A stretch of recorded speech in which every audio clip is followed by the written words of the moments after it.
Well, good evening, everyone. Welcome to the evening edition of the Goldie Show. Shabbat Shalom to everyone who is celebrating the Sabbath, the Shabbat, I should say. Sorry, it's been an incredibly long day for me. What's everyone drinking tonight?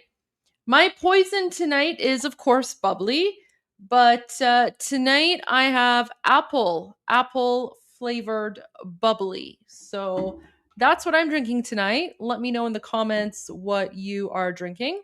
Welcome to everyone. Of course, welcome to my YouTube channel subscribers. Welcome to the mods. And of course, a special welcome to all of the channel members.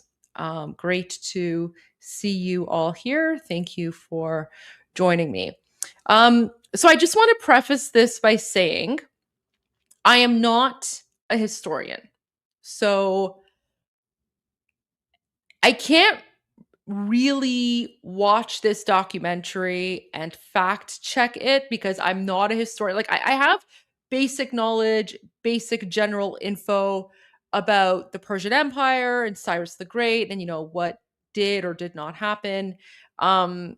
But like my knowledge of modern day Iranian history, in the last, I would say 250 years, I'm much more comfortable with that than I am with the ancient Persian history. But I do know enough. I do know enough. And of course, I'll Google and, find things. But many of you requested for me to play a documentary about ancient Persia, especially since my little rant yesterday, where I gave my opinion on the movie 300.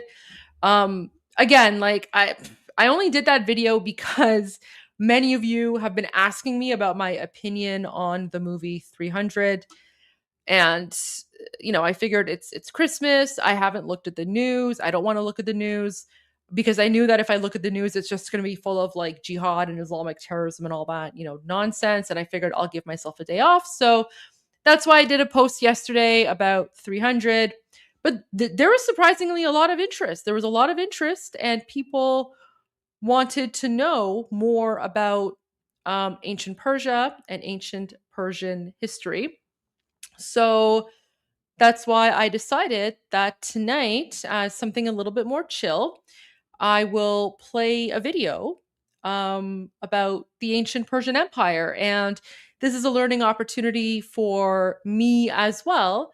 And to all of the Iranians who have joined me, not just Iranians, but historians as well, or anyone who's familiar with the ancient Persian Empire.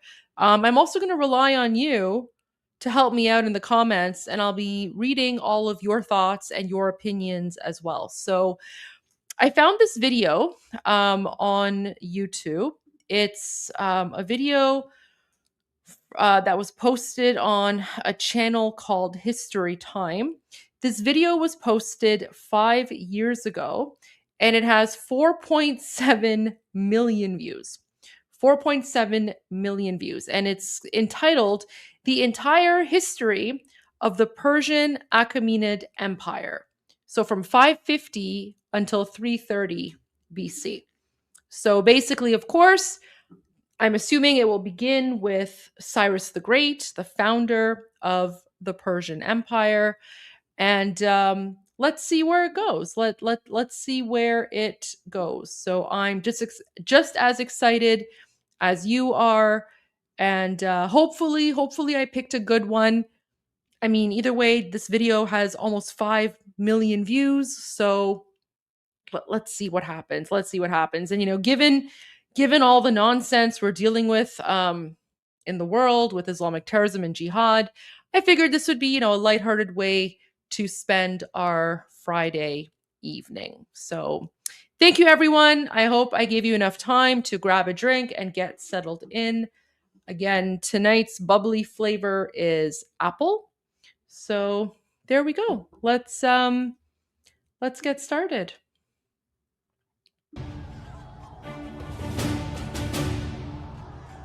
In the year 480 BC, war came to Greece.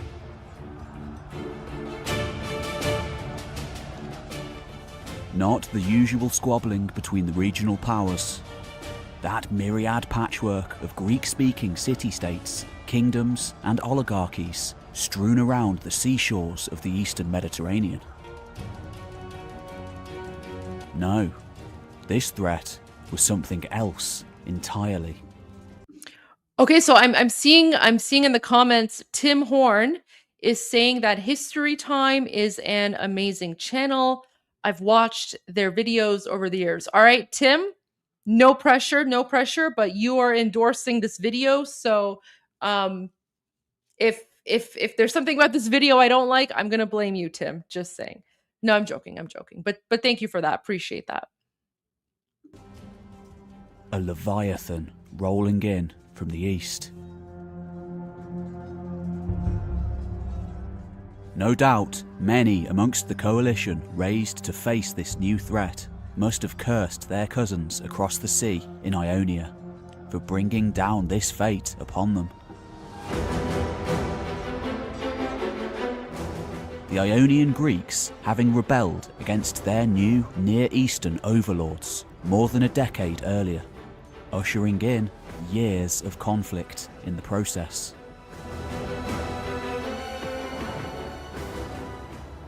And now, out in the water, just beyond the horizon of the Greek mainland, a massive army and fleet of ships to match had gathered, the likes of which the Greek world had never seen before. To those defenders, each individual Greek state being able to field a few thousand men at best, the sheer size and composition of this new force must have been near incomprehensible. The Greek historian Herodotus, writing several decades later, claims that over 2.5 million men were present from all nations of the known world.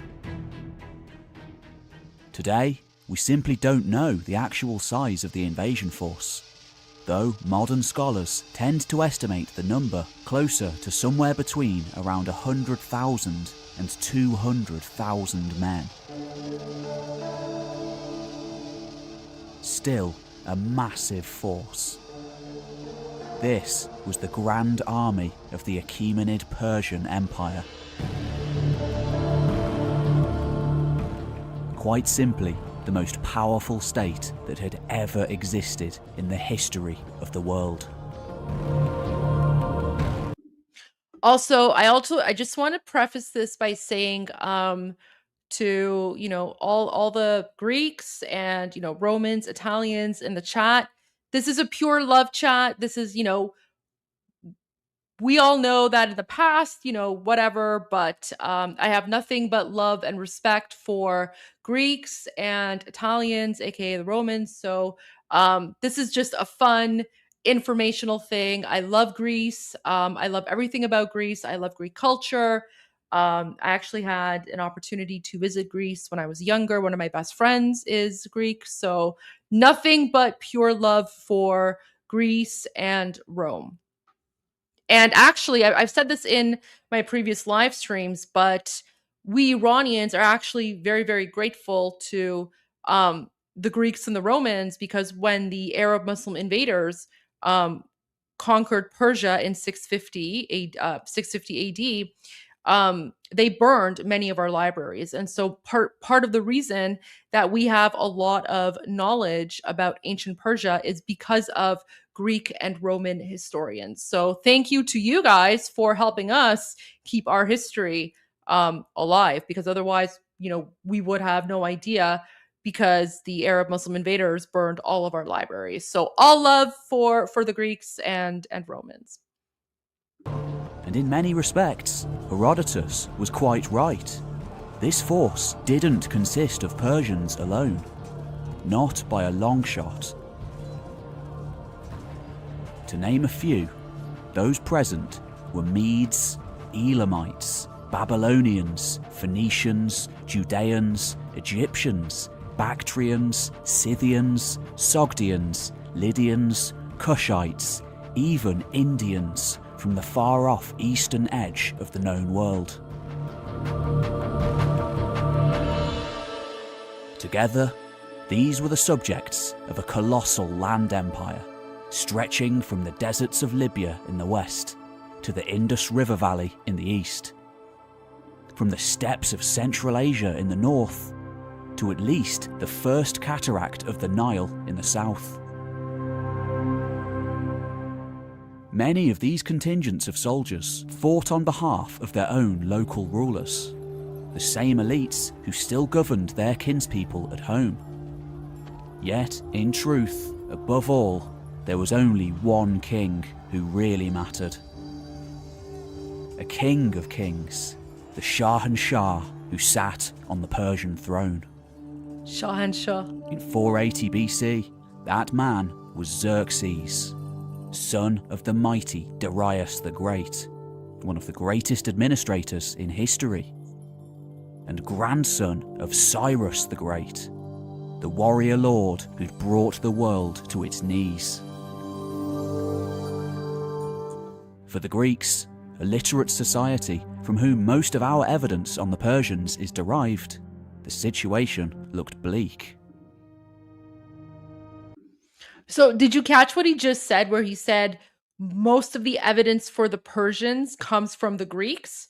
I literally just said that a few minutes ago because, again, during the Arab Muslim conquest of Persia, the Arab Muslims burned all of our libraries. So again, a lot of the knowledge that we Iranians have about ancient Persia is because of Greek and Roman historians. So that's basically what he just referred to when he said that. This last and greatest of the Near Eastern empires of the ancient world was the most successful that the world had ever seen. This was a very different, extremely hierarchical world to that of the Greeks, who saved their prostrations and worship for the gods rather than mortal rulers. Today, across the plains and mountains of the Middle East, the remains of fire altars, monumental architecture, temples, and cities can still be seen.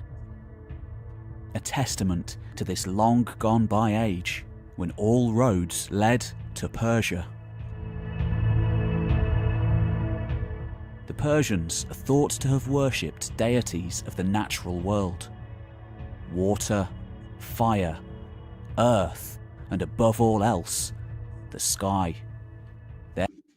Okay, I mean, that's not entirely accurate because the Persians didn't worship deities. Zoroastrianism was a monotheistic religion, and all these various elements represented God, right? So, for example, fire represented purity. So, I mean, maybe he'll clarify that, but no, the Persians, like, they didn't worship fire or water or anything like that. Those were symbols that represented God, basically. Their foremost deity being Ahura Mazda, depicted here as a winged guardian. That's see that? There you go. That's Ahura Mazda right there, and that's also my necklace. So no, the Persians did not worship fire. There was no fire god. Like that's just like an Islamist lie that like the jihadis put out there to try and like make it seem as if Iranians were pagan. No, in fact, Zoroastrianism is the first monotheistic religion, or one of the oldest monotheistic religions in the world. So, yeah. I did a live stream on Zoroastrianism, so you can go find that in my previous live streams from a few days ago. As such, other pantheons could easily be incorporated into their own without offending the subject peoples too much. A stark contrast to brutal empires like the Assyrians before them.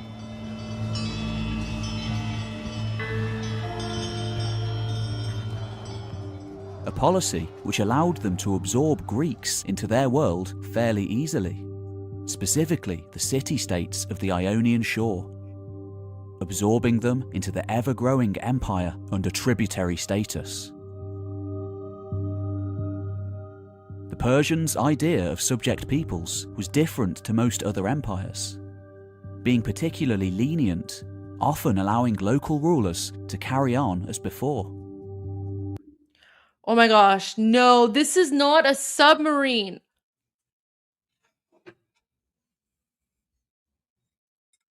It's my, Ahura Mazda. Does that look like a submarine to you? So there you go. It's the same thing I have on my necklace here. So yeah, no, this is not a submarine. This is Ahura Mazda. And if you're interested, I also have here you go. So this is a relic. It's supposed to be sort of like a representation of Persepolis depictions there. So you can see Ahura Mazda, you could see this is similar to what you would find on the rock carvings in Persepolis. So, and then the writing on top there, that's supposed to represent like ancient Persian cuneiform. So there you go. There's a little bit of like a background, backgrounder on some of the images, or some of the things you see in my background. There you go. Since you guys are watching this live stream, you get to see what it's all about. All right. Therefore, as soon as the Persian armies left, the Ionians revolted, culminating in the burning of the city of Sardis. However, when they had to be, the Persians were no pushovers. In 499 BC, the great king Darius turned his gaze to the west. The storied and ancient city of Miletus, a centre of power since the Bronze Age, long considered the wealthiest and greatest of all Greek cities, was burned to the ground, its menfolk killed, women and children sold into slavery. And now, in 480, under a new king, Xerxes, the Persians had returned in force to bring their power to the Greek mainland. Culminating in some of the most famous battles in history.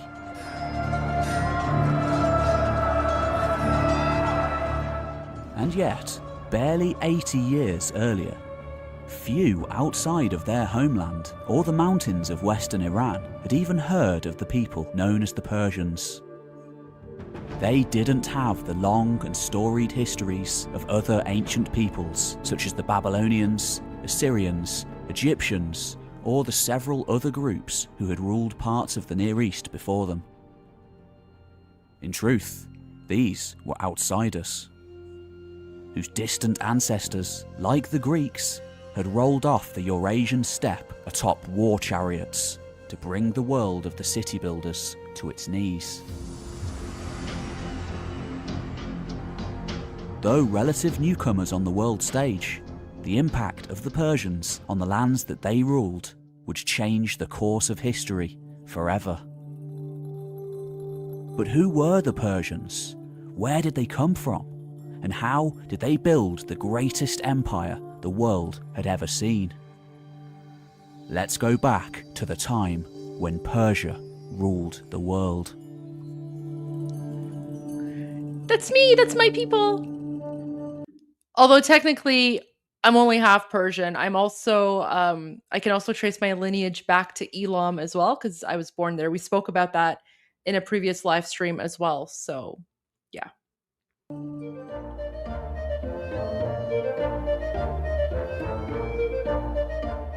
Oh, hello there. Pete Kelly here. Usually I write and produce all of the videos that you see on this channel. This time, however, the initial research and script was written by somebody else, and he has his own YouTube channel. one of the very best on the internet for ancient history, and definitely one of my favourites. Go and check out History with Cy here, and don't forget to subscribe. Okay, let me go find that. Give me a moment, guys. Before I forget, I want to find History with Cy. Ooh. Oh my gosh. So as soon as I searched History with Cy, the first video that came up was Cyrus the Great and the birth of the Achaemenid Empire. Oh my gosh, I'm subscribing right away. Okay, wait. Let me share this with you guys so that you can no, you know what? I will put the link to History with Cy in the live chat so that you guys can subscribe as well. And then after we're done this documentary, if there's interest, we'll go watch one of History with Cy's videos because this guy looks really interesting. Okay, this is fantastic. These videos that I'm putting out are very long productions. They take an immense amount of time and energy to make, so I hope you don't mind me thanking the sponsor for this one. It's Magellan TV, a long-time supporter of both History Time and my brother David at Voices of the Past. Magellan is the premier documentary streaming service in the world. It's essentially a Netflix for scholars, comprised entirely of documentaries, with the largest collection of history content found anywhere, and many other genres, a lot of them available in 4K. My personal recommendation this time is The Neanderthal in Us, a fascinating look at the human story, perhaps an insight into distant ancestors. Click on the link in the description below, or go to try.magellantv.com/historytime for your exclusive month-long free trial. Now, back to the ancient world.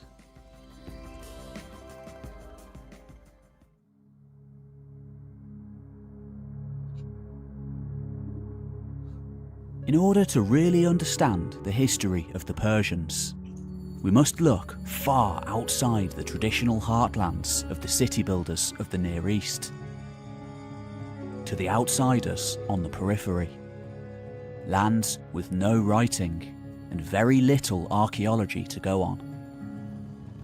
As so often happens in history, we must look to a fresh infusion of warrior culture from a barbarian outer world, forcing its way into power over an older, more settled land. First of all, we must look at another related Iranian people to the Persians, the Medes. Today, it's thought that the ancestors of both Persians and Medes, who were Indo-European speaking tribes, first started migrating from the steppes of Central Asia to what is today the Iranian plateau sometime in the 2nd millennium BC, leaving in their wake horse gear, chariot accoutrements, bronze weapons, drinking vessels, and even vast archaeological sites. These were pastoralist societies of mobile herders and tribespeople, eventually settling down to farm too. It isn't for 1,000 years that we get written records of these people. For the most part, their stories lost in the mists of time. The first written record of the Medes comes in the year 835 BC, in the annals of the Assyrian king Shalmaneser III, as a people occupying large parts of the areas around the Zagros Mountains. Barbarians on the periphery of his world. It's now thought that this may have simply been the far western extremity of the Median domain. Median territory perhaps stretching all the way to the great salt deserts of central Iran. There's no way to know for sure, as Assyrian sources aren't specific on the matter, and the Medes themselves didn't leave behind any written texts or records of their own.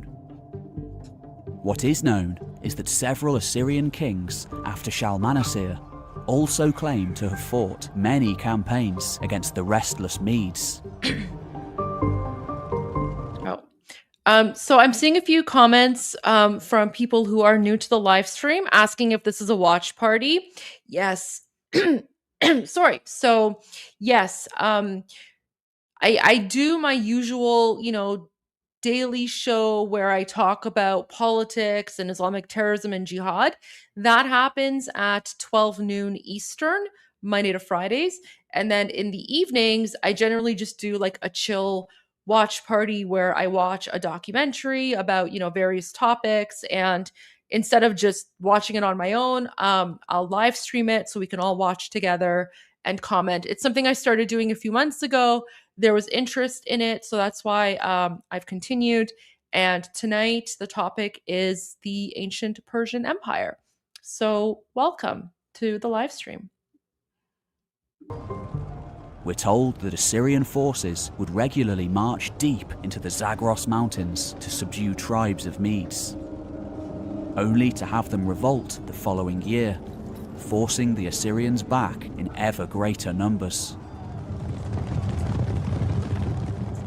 Both Assyrian sources and the later writings of Herodotus portray the Medes as a fiercely independent but disunited people, ruled over by tribal chieftains, each of whom may have controlled a single fortress and several adjacent villages, from time to time coalescing into larger groups and then collapsing again.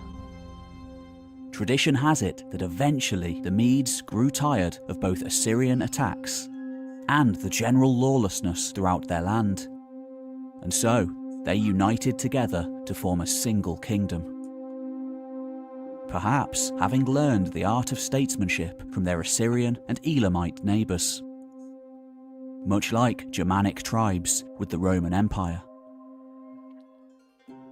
Though his existence cannot be So the reason that Iran hasn't changed its name back to Persia is because the original name of the country is Iran. Persia is actually the Greek word for Iran. So in our own language, Farsi, we don't call ourselves Persian. We don't call the country Persia. We call ourselves Irani, and the name of our country is Iran. Thousands of years ago, it was called Iran Shah. So I know there's like some misconception about Iran versus Persia. I will I am planning on making like a short video about it just to explain. But yeah, like Persia is a Greek word, and Persia is now like the Greek word for Iran. So we've never called ourselves Persian in our own language. It's always been Iranian and Iran. So that's why it's Iran. But I will make a short video explaining that, because I know that there is some confusion, between Iran and Persia, and of course, Persian and Farsi and Iranian, and I know it can be pretty confusing for non-Iranians, but I'm more than happy to make a video about that in the future. confirmed by archaeology or any other sources. Herodotus writes that eventually the man they chose to lead them was called Darius. However, it was Darius' grandson, King Cyaxares, who turned the fledgling Median state into a world power. Allying with the king Nabopolassar of Babylon, as well as Cimmerian and Scythian horse nomads, the two kings took advantage of a crisis of... So Katner, the reason that some Iranians, prefer to be called Persian, is because after the Islamic regime took over Iran in 1979, and then, Iran unfortunately became associated with Islamic terrorism, many Iranians decided to distance themselves from that by just, saying, call me Persian, because Persian, sounds nicer than Iranian. Max Amini, was it Max? Some comedian did like a comedy skit about it. Let me see if I can find that. Comedy skit. Yeah, so I mean, I'll see if I can find it. Here we go. It was Monster Brawny. I think this is it. Okay, so here, let me okay. So I haven't seen this skit in a very, very long time, but this is, I would say this is probably the best, sort of fun, lighthearted explanation for why some Iranians prefer to refer to themselves as Persian instead of Iranian. It's literally because after 1979, the Islamic Republic, you know, ruined the name of Iran and Iranians. And it's only recently, I would say it's only within the last 5 to 10 years that we Iranians have now fought back and we are reclaiming our Iranian identity and Iranian heritage. So here, let me share this with you. This will give you a pretty good explanation.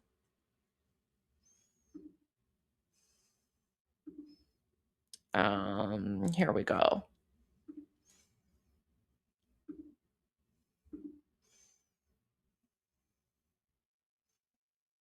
Woo! Woo! You guys like the orange? This so I don't get hit by any cars. Halloween. Okay, that's Halloween. It's Halloween. They're working with me. That's great. No, just a freeway worker. I clean a lot of leaves. That's what I do. So yeah, my name is Maz Jobrani, and I'm an American citizen. Thank you. Yes. And I've grown up in America. All right, yeah, but I was born in Iran. Yeah, all right, yeah. You guys are like, whatever, bro, that's your problem. Deal with it, man. Yeah, it's not the best time to be from the Middle East or Iran. Iranians, though, have learned how to deal with it. We've learned how to trick Americans. We say we're Persian. Have you heard that? It sounds a lot nicer and friendlier and exotic and confusing, It's great. We're always like, no, I'm not Iranian. No, I am Persian. Like the cat, meow.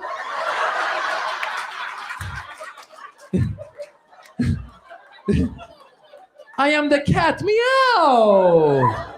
I am not axis of evil. No. I am Persian, like the rug. Hello.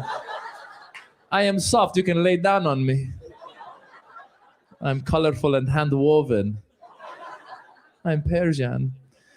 Yeah, it's not a good... Some of my friends just became Italian. I don't know if you've met those Middle Easterners. Yeah, I got a buddy, be at a party, meet some girls, he'd be like this. Come meet my friends, come over here, come on. This is Hassan, Hussein, Ali, Reza, Mohammed, Maz. And I'm Tony. Oh yeah, they're Iranian, I'm Italian. Hey, I'm Tony. You are talking to me? Yeah. Ciao, forgetting about it.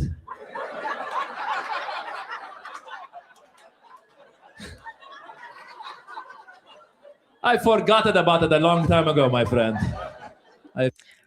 So that's the tongue-in-cheek version of why why some Iranians refer to themselves as Persian. Especially back in the 80s and 90s when the Islamic Republic had first occupied Iran, and people didn't know the difference between Iran and the Islamic Republic.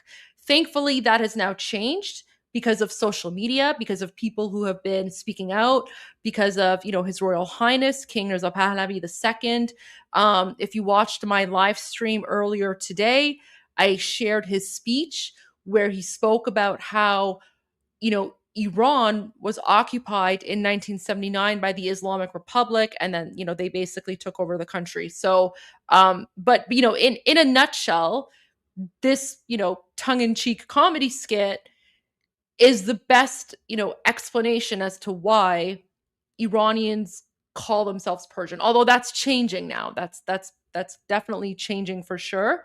Yeah, like Persian is just one ethnicity within the Iranian nation. There are many various ethnicities, although I will say this, amongst us Iranians, we don't ask each other like what our ethnicity is, because it's irrelevant, right? Like I'm only half Persian. My other, actually I would say like I'm probably like 1/4 Persian. The other 75% of me is Lor Bakhtiyari, and I guarantee you, like, no one here who isn't like, if you're not Iranian, you've never heard of Lor Bakhtiyari, like you just haven't. But again, like within our own culture, it's very rude to ask someone like, what is your ethnicity? And again, because Iran is such an ancient nation, we can't even like, looking at someone, we can't even tell, right, like who they are, or like what their background is, because ultimately we're all Iranian first, and we're all united with our, Iranian identity. So I just wanted to point that out as well. So there you go. I hope that gives you a little bit of explanation as to why some Iranians will say they're Persian. I will make a video about that in the future, but there you go. A little comedy break. Elijah, I know you're watching. You can consider that your commercial break for the live stream. All right, let's get back to the actual episode now. The actual documentary. And weak rulers in Assyria to launch a two-pronged assault on this ancient superpower, eventually bringing it to its end once and for all, leaving a massive vacuum in its wake.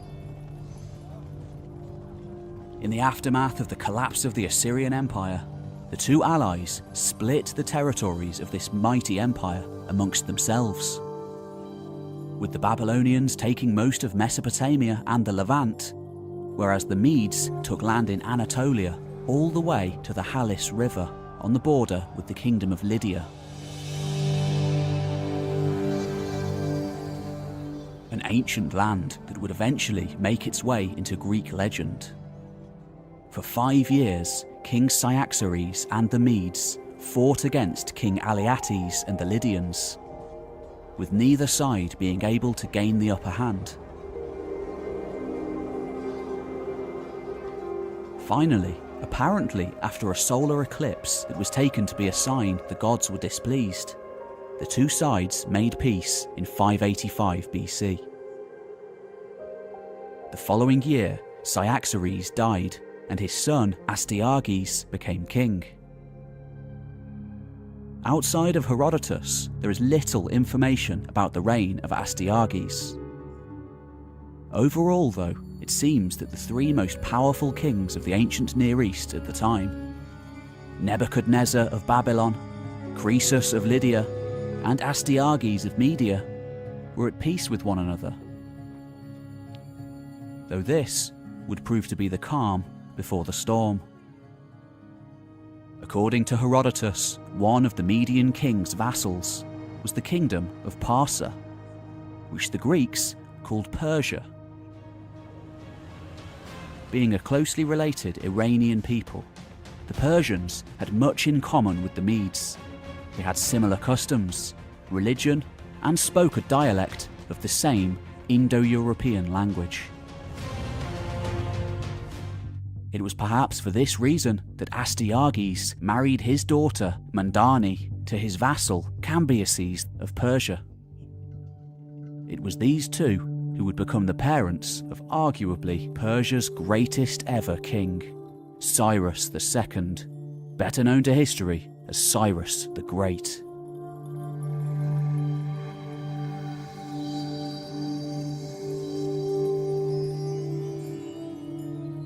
Today, ancient cities still litter the plains and mountains of modern-day Iran.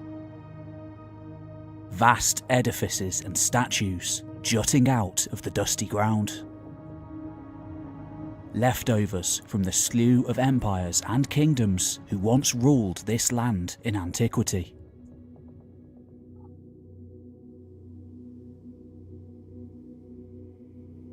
Elamites, Medes, Persians, Parthians, Sasanians, and Arabs all left their mark here.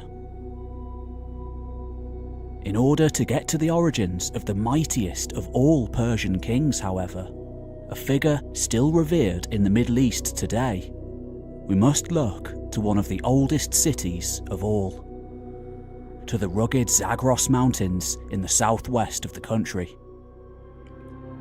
Home to one of the oldest urban centres in the entirety of the Middle East.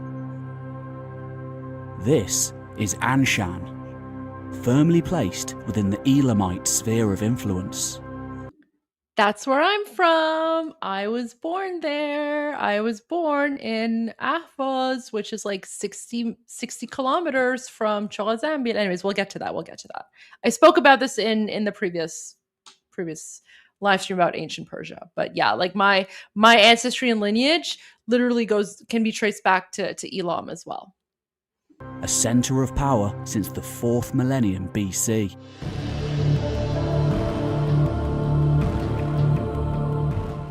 Like the Sumerian city. Actually, so let me just go back a little bit here. I want to show you guys something. Persians, Parthians, Sasanians, and Arabs all left their mark here. Right, I want to find this. In order to get to the origins of the mightiest of all Persian kings, however, a figure still revered in the Middle East today, we must look to one of the oldest cities of all, to the rugged Zagros Mountains in the southwest of the country.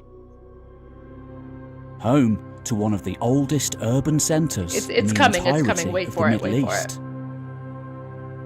This is Anshan, firmly placed within the Elamite sphere of influence. Okay, so do you see here? Let me make this. No, that didn't actually do anything. So do you see in the red area, like the orangey area in the top left, it says Susa. So the modern day name for Susa is Shushtar. Okay, so Shushtar is still around, and I actually have a lot of family living, like a lot of extended family living in Shushtar.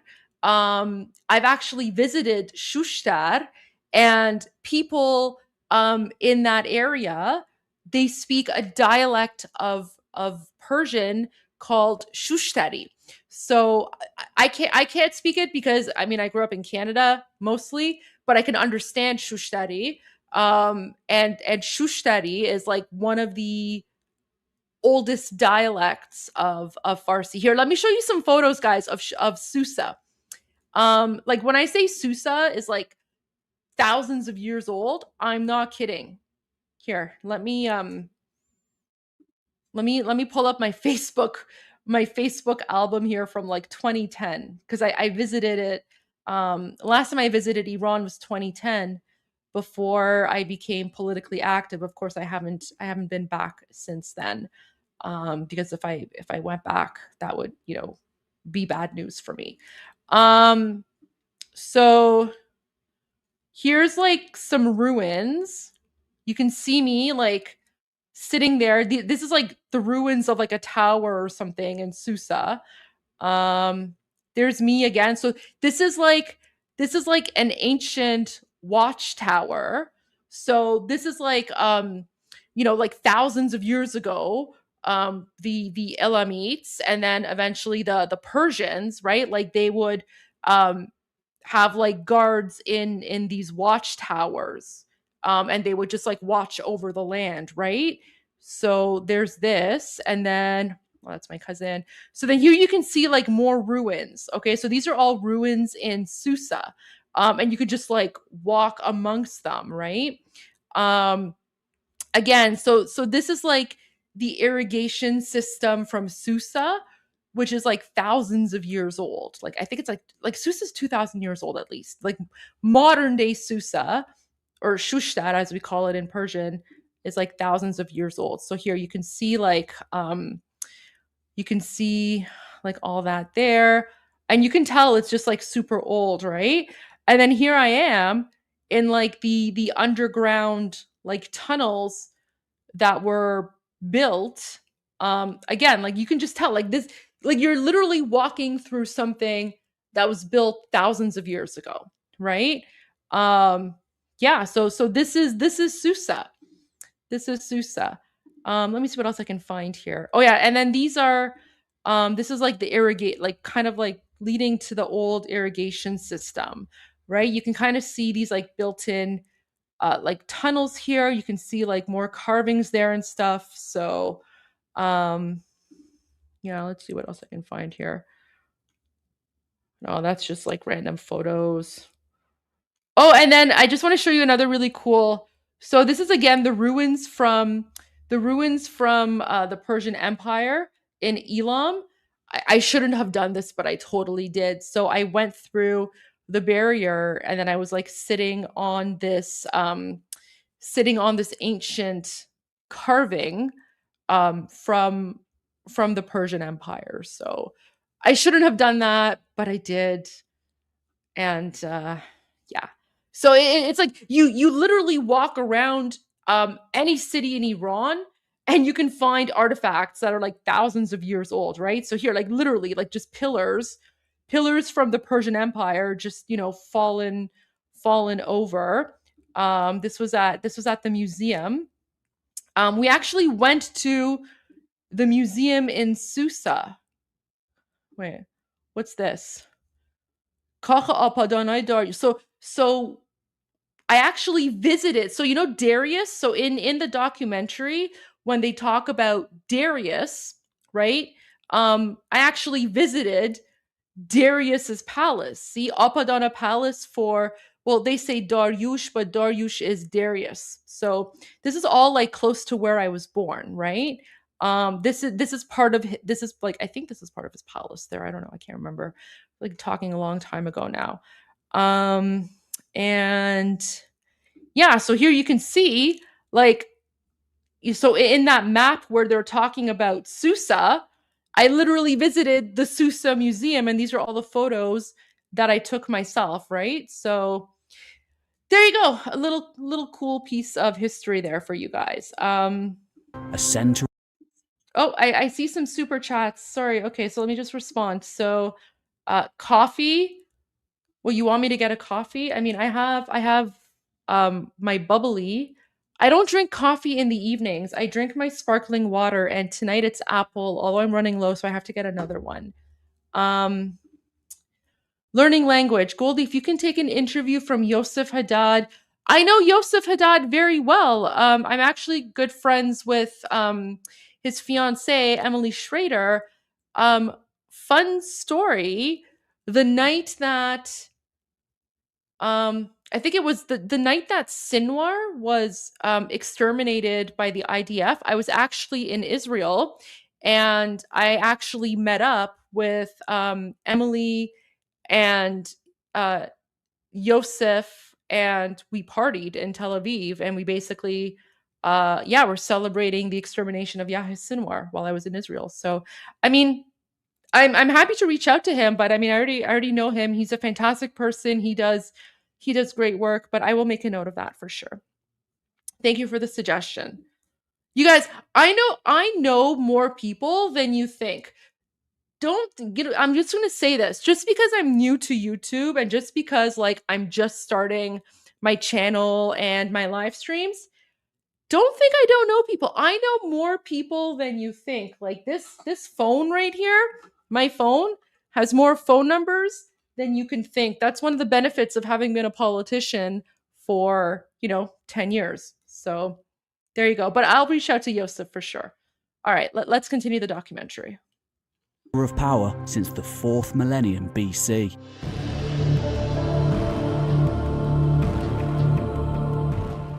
Like the Sumerian cities to the west, by the time Anshan came under Persian rule in the 7th century BC, supposedly captured by the warlord Xerxes, it was already a storied and ancient place.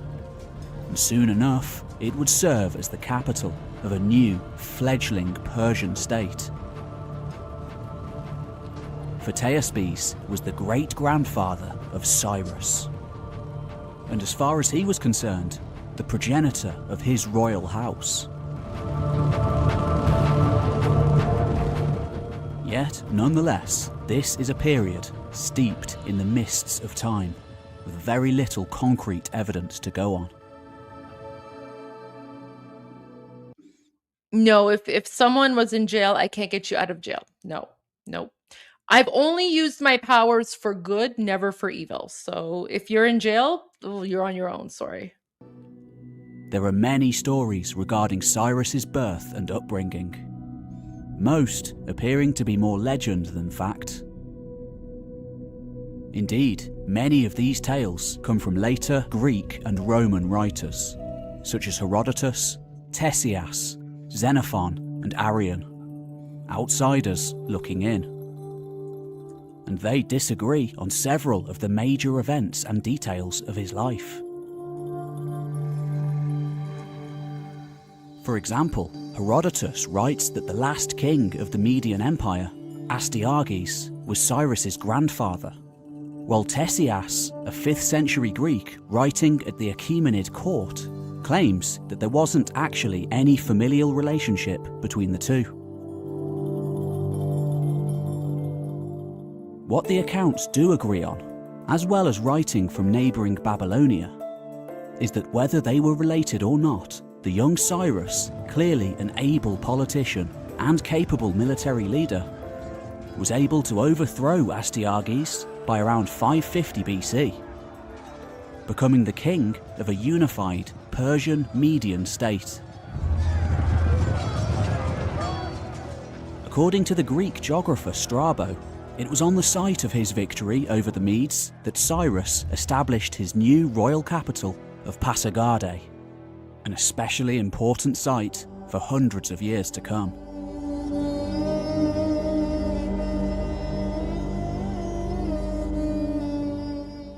Kings in the ancient world were overthrown and replaced by their enemies all the time. But what made Astyages' defeat around 550 BC different than many of his peers of the past is that Cyrus apparently showed his former liege lord mercy. Not only allowing him to live out his final days with dignity and honour, but keeping him on at court as a member of the king's entourage. Though this was likely not the first time that a king had been showed mercy by an enemy, such events were rare, particularly between rivals in the ancient world. However, if the stories about his life are true, from the very beginning, Cyrus had made it his general policy to not only treat his defeated enemies with dignity, but also be tolerant of their customs and religion. Sometimes even showing deference for the customs of newly incorporated peoples, such as with Mesopotamia, where local infrastructure was simply absorbed into the new empire. It's this policy of tolerance that would eventually make the Persians famous in the ancient world, and probably to a great extent allowed them to rule over such a diverse group of peoples. Cyrus's relatively sudden rise to power didn't go unnoticed by the other kingdoms of the region.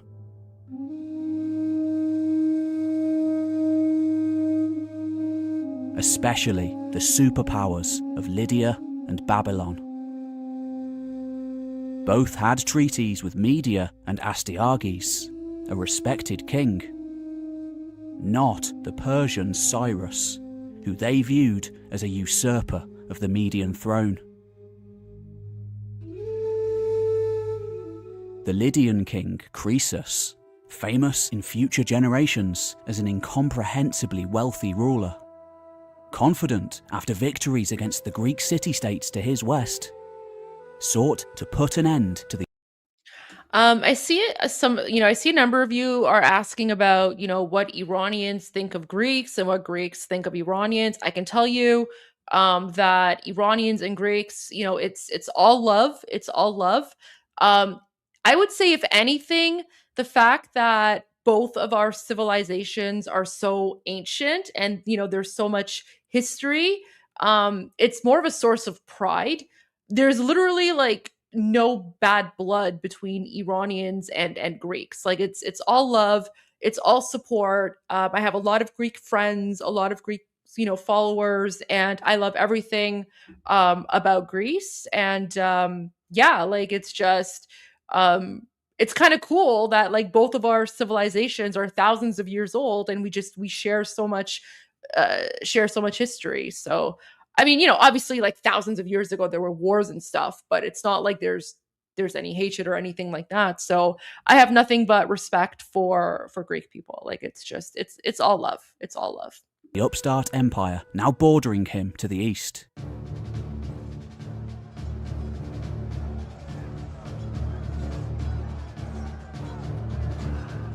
Crossing the ancient boundary of the Halys River to march into Cappadocia. For decades, the boundary between Lydian and Median territory.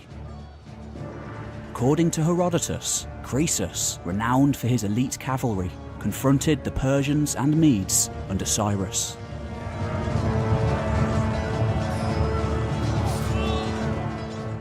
Ultimately, the battle was a stalemate, and as the campaigning season drew to a close, Croesus decided to fall back to his capital of Sardis, far to the west. Not thinking for a moment that Cyrus would continue to pursue him across western Anatolia, a huge gamble for a new king. How wrong he was.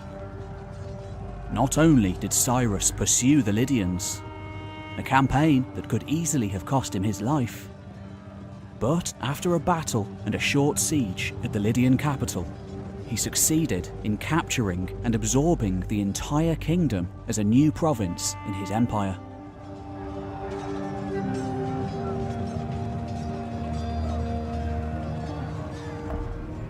According to Herodotus, Cyrus initially planned to burn the Lydian king on a funeral pyre.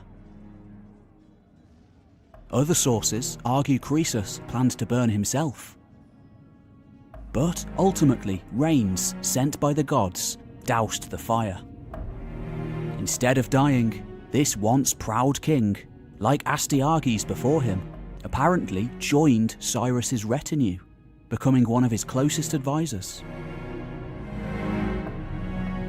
Shortly afterwards, the Greek city-states of Ionia along the Aegean coast, once subject to Lydian tribute, now submitted to Cyrus's rule. Cyrus's most famous conquest, however, and the one that would immortalise him, was that of the Neo-Babylonian Empire and its fabled capital city of Babylon. During Cyrus's time, the Babylonian state was going through a period of gradual decline. It also didn't help that its king, Nabonidus, successor of the great Nebuchadnezzar, apparently spent much of his time offending both Babylon's people and its priests by neglecting their patron deity Marduk, in favour of another, Sin, the god of the moon. In fact, Nabonidus had embarked on a 10-year pilgrimage of sorts around northern Arabia to build and restore temples dedicated to the moon god. The Babylonian Chronicle tells of how Nabonidus failed to return for the New Year's festival in commemoration of Marduk, leaving his son Belshazzar to lead the festivities and run the day-to-day activities of the empire in his absence. A massive insult. Today, scholars tend to think that when it became clear Cyrus had his sights on Babylon, a vastly rich and powerful land bordering his own, many in the city who were displeased with Nabonidus may have invited the Persians in. For all sources agree that in 539 BC, the city was conquered without the shedding of blood.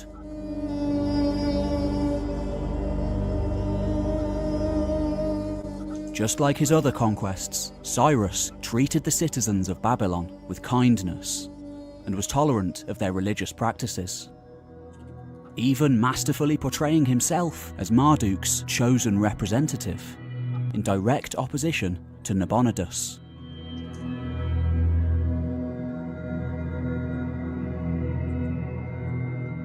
In the process, not only absorbing Babylon itself, but all of its subject peoples, stretching all the way to the borders of Egypt.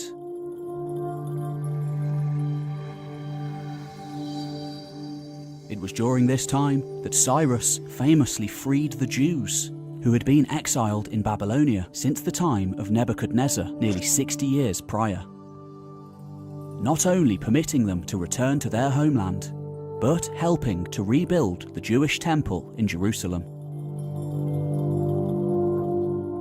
Passages from the Bible's Book of Ezra, where the Persian king is reportedly speaking in the first person, underscores Cyrus's kindness towards his new Jewish subjects. Thus says King Cyrus of Persia, "The Lord, the God of heaven, has given me all the kingdoms of the earth, and he has charged me to build him a house at Jerusalem in Judah. Any of those among you who are his people, may their God be with them, are now permitted to go up to Jerusalem in Judah and rebuild the house of the Lord, the God of Israel. He is the God who is in Jerusalem. And let all survivors, in whatever place they reside, be assisted by the people of their place with silver and gold, with goods and with animals, besides free will offerings to the house of God in Jerusalem."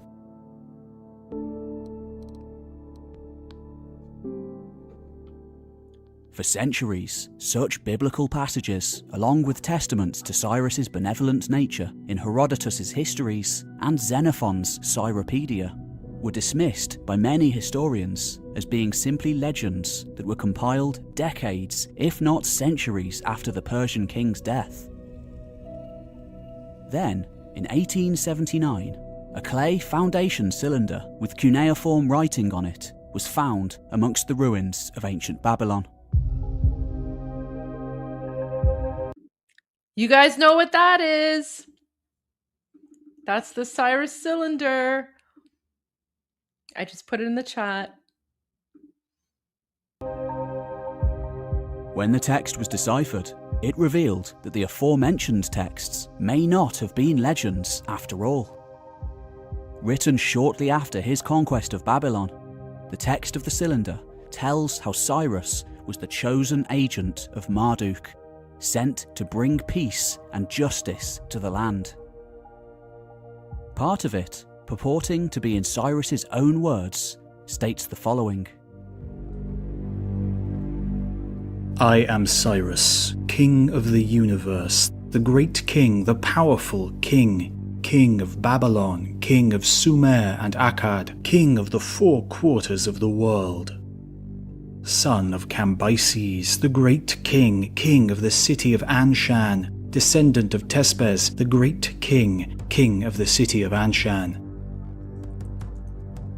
My vast troops were marching peaceably in Babylon, and the whole of Sumer and Akkad had nothing to fear."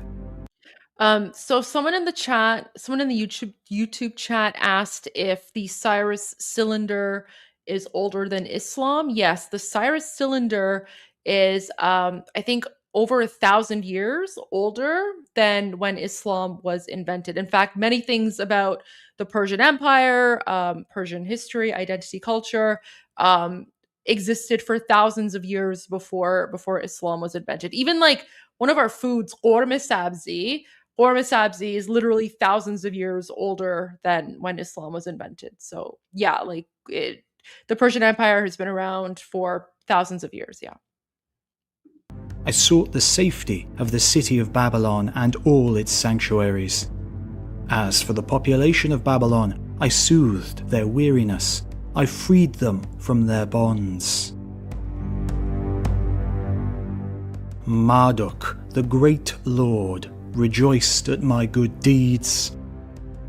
I sent them back to their places, to the city of Ashur and Susa, Akkad, the land of Eshnuna, the city of Zamban, the city of Meternu.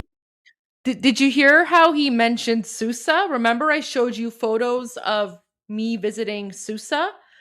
Susa is called Shushtar today. Literally, the city that I was born in, Ahvaz, is older than when Islam was invented. The city that I was born in is like at least 1,000 years older than when Islam was invented. So yeah, like, and even in the Cyrus cylinder, he's referring to Susa, right? Let's go back a little bit. Like, listen to what he's saying Akkad had here. nothing to fear. I sought the safety of the city of Babylon and all its sanctuaries. As for the population of Babylon, I soothed their weariness. I freed them from their bonds. Marduk, the great lord, rejoiced at my good deeds.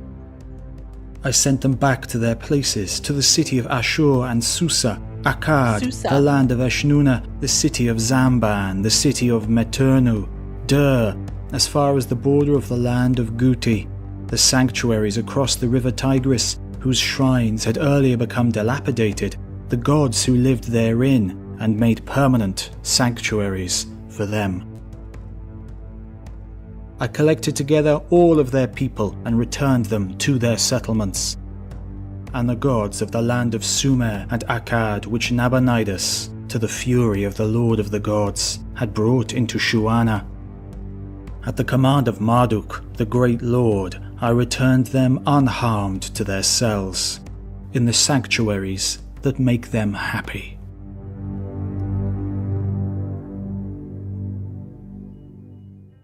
Both the biblical passage as well as the Babylonian cylinder attest to Cyrus's policy of religious tolerance. Something. Did you guys catch that? Like literally 2,500 years ago, Cyrus the Great invented the concept of freedom of religion, aka religious tolerance, right? So that's something that existed within the Persian Empire. Did you catch that? The gods who lived therein and made permanent sanctuaries for them. Yeah.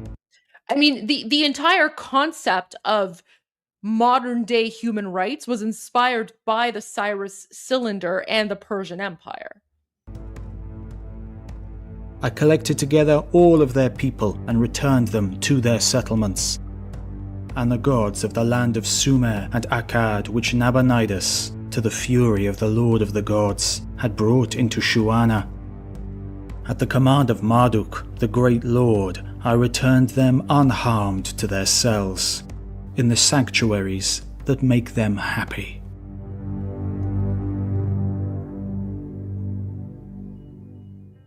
Both the biblical passage as well as the Babylonian cylinder attest to Cyrus's policy of religious tolerance. Something that with few exceptions would remain a core policy of future Achaemenid kings. In fact, nearly all of the Greek and Roman historians who would later write about the Achaemenids' style of governance noted that all subject peoples were allowed to worship and carry on with their lives and customs as they pleased, provided that they paid their taxes to the central government. Such a policy was also practical, since it would have been impossible in the long term to have managed such an expansive and diverse empire without showing goodwill towards subject peoples, most of whom were proud and fiercely independent, and for the most part could continue to consider themselves as such. whilst it seems clear that Cyrus respected the religious practices of others, scholars have long debated what the actual native religion of the Achaemenids was. Interestingly, no texts or inscriptions have been found that specifically link Cyrus to any form of religious practice. Zoroastrianism. However, based on what is known of ancient Median and Persian religion, especially that of Cyrus's successors, Darius, Xerxes, and the rest of the Achaemenid line, the ancient Persians are believed to have practiced a form of Zoroastrianism. The religion taught by the prophet Zarathustra, known as Zoroaster in Greek writings. Believed to have lived around 1800 BC, during the murky epoch of the Bronze Age. Zarathustra proclaimed that there was only one God, Ahura Mazda, whose name means Lord of Light and Wisdom, and that mankind was in a cosmic struggle against the forces of evil. Those who were on the side of Ahura Mazda against evil and spoke the truth would be rewarded after death with entrance into heaven, known as the House of Song, while those who allied with evil, also known as the Lie, would be punished in the afterlife and live in hell. At the end of time, there would be a final judgment whereby all souls would be judged again. And after a purification process, even those who had committed grave wrongdoings would be allowed to enter into heaven. Many scholars believe that it's from Zoroastrian religion that the concepts of heaven, hell, a day of judgment, the devil, angels, and perhaps even the concept of monotheism itself may have stemmed.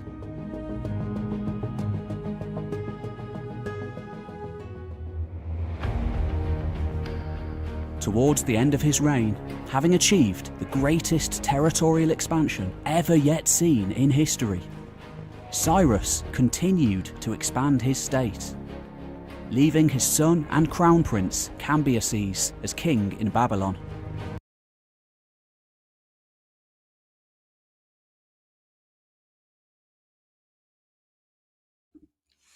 I was grabbing a drink refill because my bubbly finished, so my current flavor is lime. But I just wanted to point out that, all this stuff about Zoroastrianism being the first monotheistic religion, Iranians inventing the concept of heaven and hell, even the word paradise. The word paradise is an Iranian word. It's paradis. And again, right here, right? This is Ahura Mazda, which I have here as my good luck charm. So there you go. Little bit of info and knowledge for you guys. The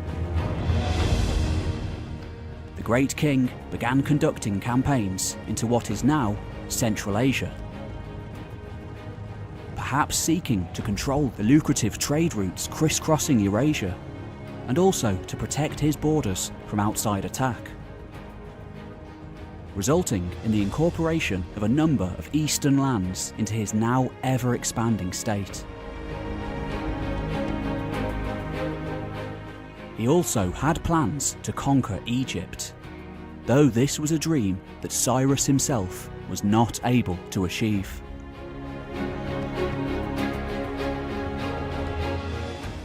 According to Herodotus and most other sources, the great king was killed in battle with nomadic tribes, most likely Scythian horse nomads, along his empire's northeastern frontier. The one dissenting source is the Greek general and philosopher Xenophon, who in his Cyropedia claims that Cyrus died peacefully of old age. He was buried in a modest tomb that he himself had designed in his capital city of Pasargadae. Cyrus had been a great king. However, like many similar rulers throughout history, his realm could very easily have collapsed not long afterwards. Cyrus was fortunate in that a significant number of his successors were great too.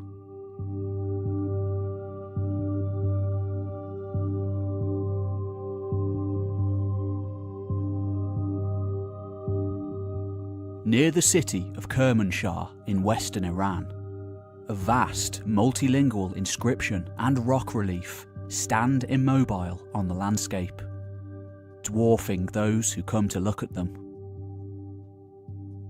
Carved into a cliff face here, some 2,500 years ago. This is Mount Behistun, and the inscription here, a little like the Rosetta Stone, written in 3 languages, and thus vital in the modern translation of hundreds of cuneiform tablets, was made by the Persian king Darius the Great, sometime between the years 522 and 486 BC.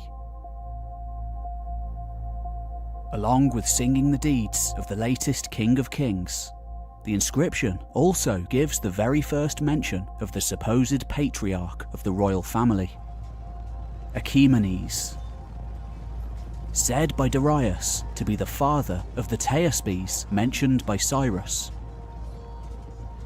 Thus, the Persian royal house would be known as the Achaemenid dynasty. However, there's a good argument that this Achaemenid never existed at all. Perhaps a clever piece of political scheming by a usurper, looking to write himself into the royal family.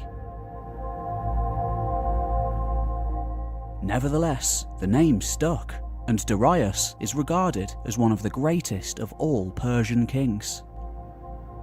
But how did he get into power in the first place?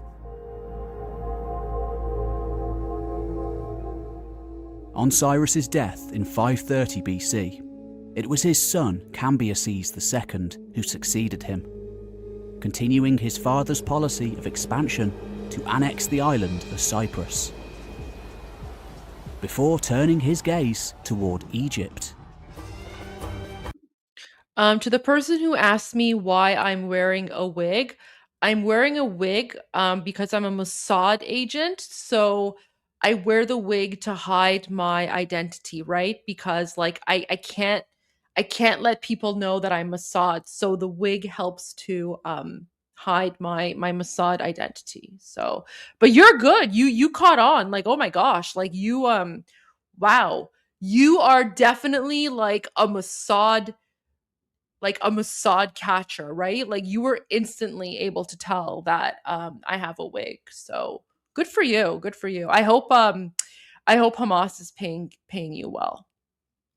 I will wear a different wig next time because this one, of course, has been found out now. So I need to find a new one. It's all over. Like guys, I might as well just you know what? I might as well just shut down my channel. Just shut down my channel, delete all my videos, and just like start from scratch with a new identity, a new name, and obviously a new wig. Just let me know in the comments if for like my next channel, like my next Mossad identity, do you want me to go like blonde, brunette, or redhead? Because obviously I can't go black anymore because the black wig is too recognizable now. Just let me know in the comments. Thanks. In 525 BC, defeating the pharaoh Psammetichus III in a battle just outside the Egyptian capital of Memphis. Cambyses remained in Egypt for 3 years, consolidating his rule as well as launching efforts to conquer neighbouring Libya and Nubia.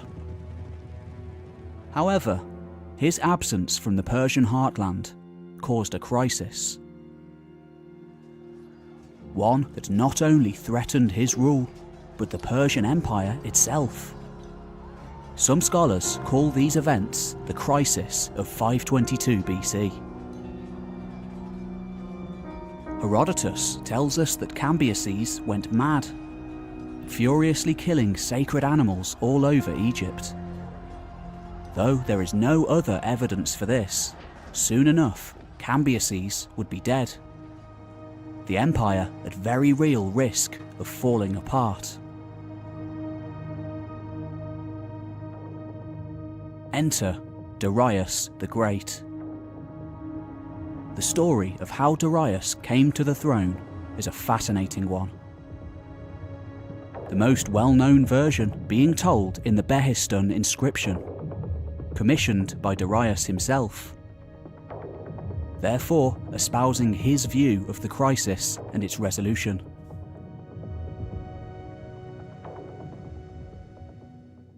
According to Darius, Cambyses had a brother named Bardia, whom he slew in secret before embarking on his Egyptian campaign.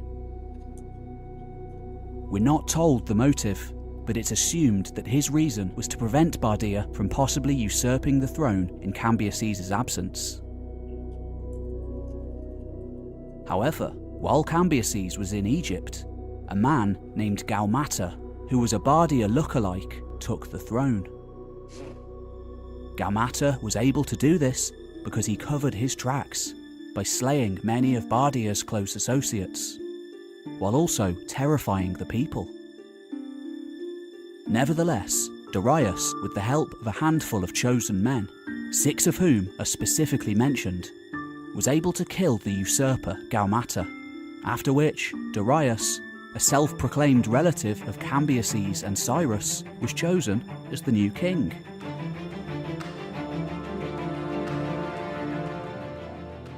It's a great story, and it may well be true.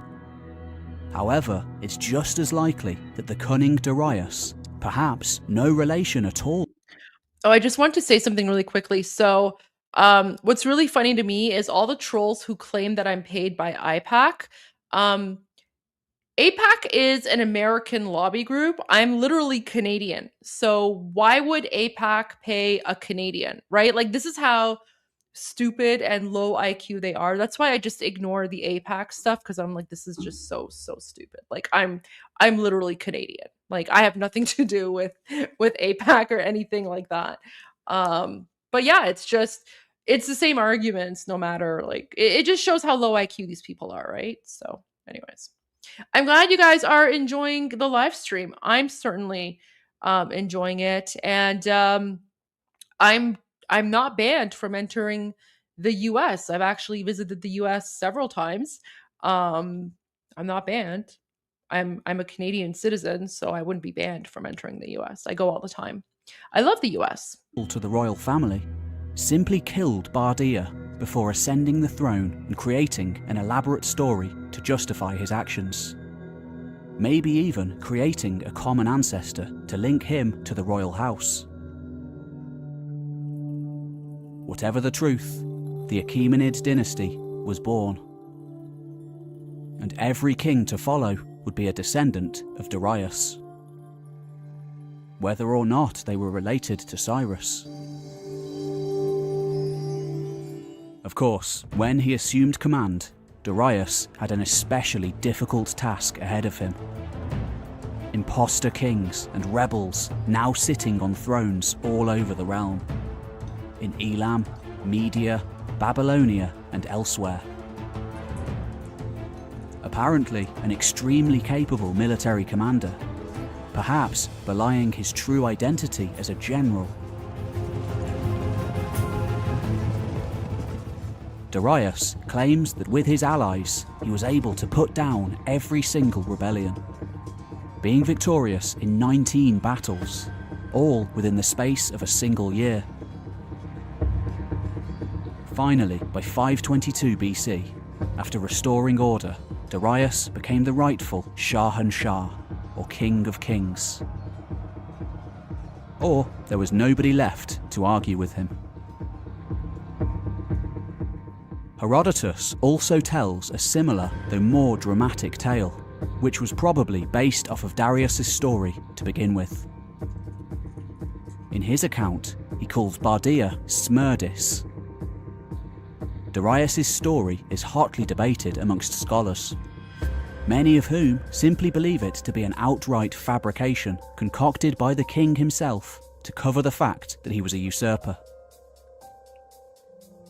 However, regardless of the details, it illustrates the fragility of the empire during this particular time.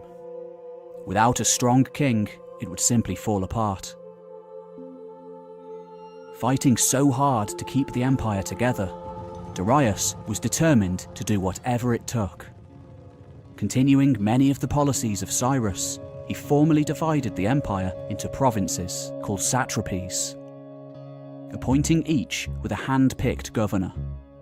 That's also another thing that Iranians invented, was the concept of like local governance and provinces. Literally another like Iranian invention, amongst like many other things. But by the way, anyone who celebrates a birthday, the concept of a birthday party and dessert was also invented by Iranians. There you go. These tended to be individuals related to the royal house.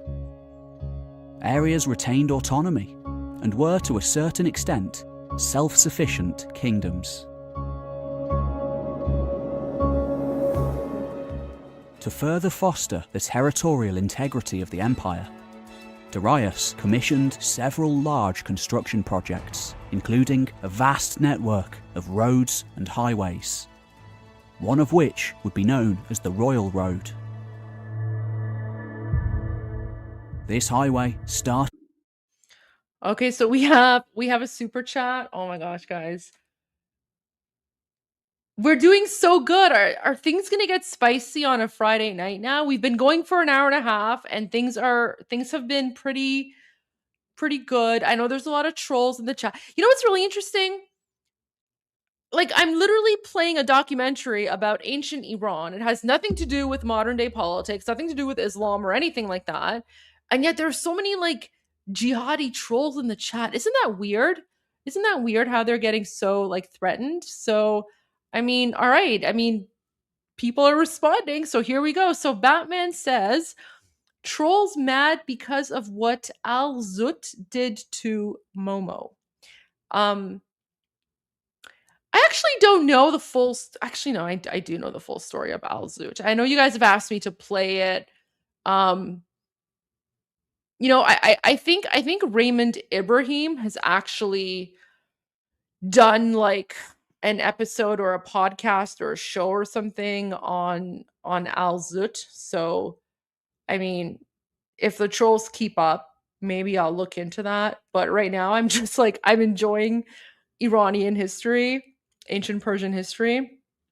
But I mean, you make a fair point. It's just, I just find it fascinating. Like literally, it's just a watch party about ancient Iranian history, and yet the very notion of Iran existing prior to Islam is so triggering to the jihadis that they're in the comments just trolling, right? Like, this is what I mean. Like, literally, just my identity as an Iranian is enough to like set people off. Like, that's how triggered they are by the fact that the Iranian civilization still exists and they weren't able to Arabize us, right? So, very, very weird.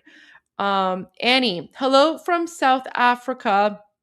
What is your response to those who say that the West destroyed Iran, not Islam? Sorry if you already answered this. So, I mean, if you're referring to the 1979 Islamic Revolution, the West certainly did have a role to play in that, and it was more France, UK, United States, taking the side of the radical Islamists and communists, because they thought that they would be better able to control the Islamic terrorists. And then, of course, when the Islamic terrorists took over, they turned Iran into a 7th century Islamic hellhole governed by Sharia law. If you want to know more about that, let me just pull this up very briefly for you. So if you want to learn more about the Islamic Revolution and what happened there, Let me just share my screen here. Sorry, guys, one moment. So if you go to my YouTube channel and then scroll down to Iranians rate documentaries about Iran, okay? And then the first one here, literally the first one, and I've even labeled it. I've even labeled it Watch First, right? So Watch First, 1979 Islamic Revolution explained by an Iranian. It's a 4-hour live stream. The documentary itself is 1 hour long, but I provide 3 hours of commentary, supporting documentation, additional videos, testimony, things like that. And so this 4-hour live stream will answer a lot of your questions about what happened leading up to the 1979 Islamic Revolution. So I hope that answers your question, but yeah, that's what you want to watch. This one right there. So literally on my YouTube page, scroll down to where it says Iranians rate documentaries about Iran. Literally the first one, and I've even changed the title. It says Watch First. So that's the one you're going to want to watch. That will answer pretty much all of your questions about what happened and the involvement of the West. Diablo del Fuego Namaskaram. Please check out Abhijit Chavda about Persia and Zoroastrian history. Would like your thoughts on his theories. I will make a note of that, and I mean, I'll make a note of that. I'm happy to look into it, but I mean, to be perfectly honest with you, I'm not a historian. I'm not a theologian. So, I mean, I'm happy to watch it, and I'm happy to give my opinion, but it wouldn't be like a qualified opinion, right? Because I'm not an expert on that stuff. I could give you my opinion as a layman, but my area of expertise is modern Middle Eastern politics, Islamic terrorism, and jihad. Like that's where I can give a qualified opinion. Anything else would just be like a personal opinion. So I'll make a note. I'm happy to look into it, but I mean, I don't know how valuable my opinion would be on something like that, but I will make a note. I'll add it to my list of things to watch. Thank you so much for that. I'll make a note of it here. All right.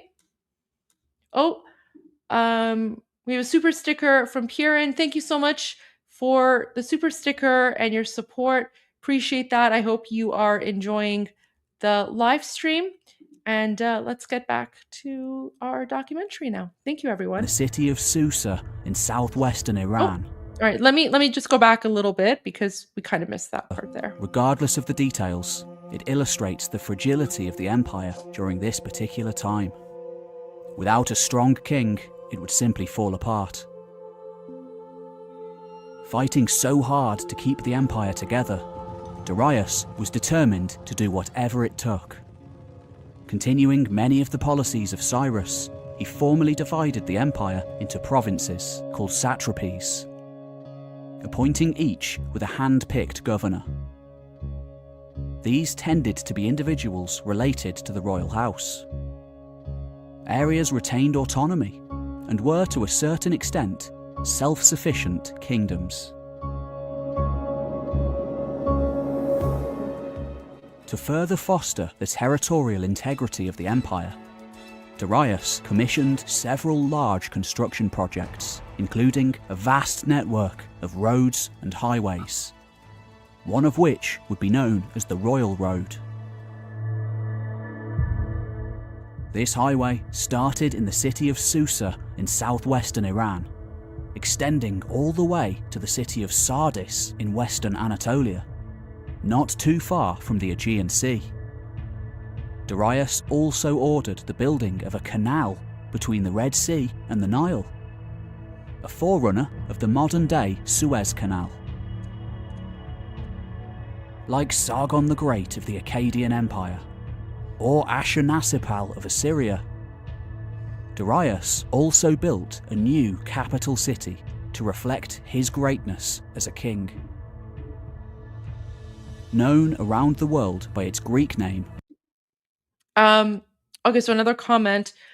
Why are Persians gravitating to Christianity rather than returning? So, I know I made a video about how Christianity is the fastest growing religion in occupied Iran.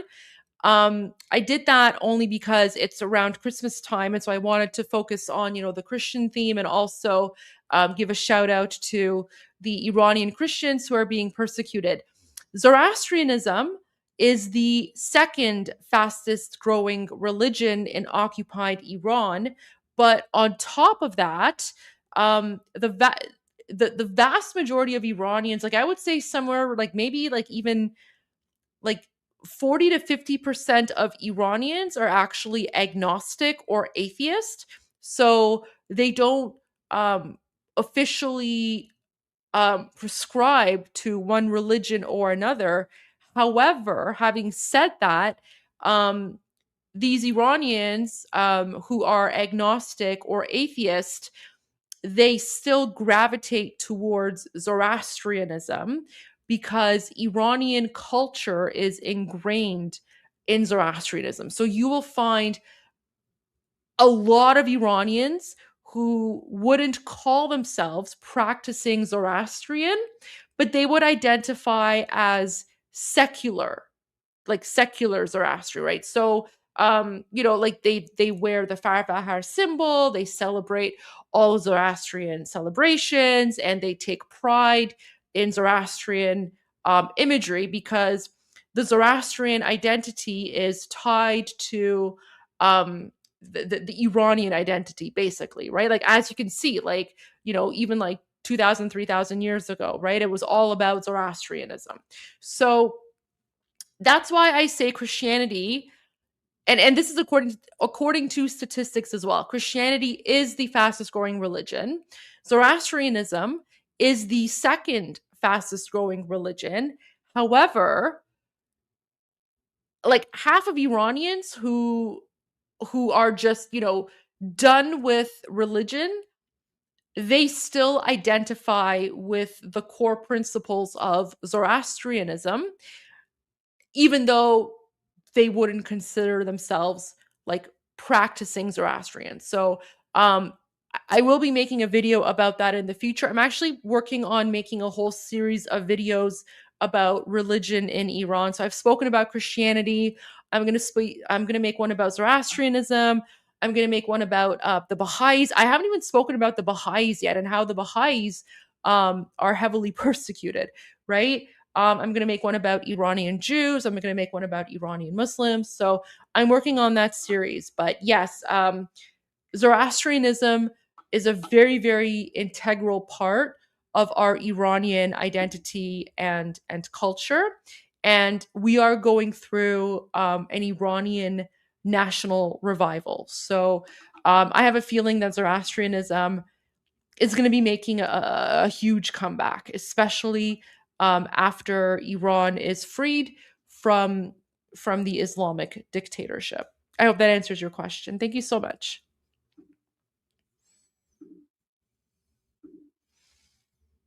Persepolis, meaning city of the Persians. The new capital was located in the Persian heartland, around 50 kilometers from Pasargadae. Ancient Greek historians wrote that during the empire's heyday, it was the wealthiest and most magnificent city in the known world, surpassing even Babylon.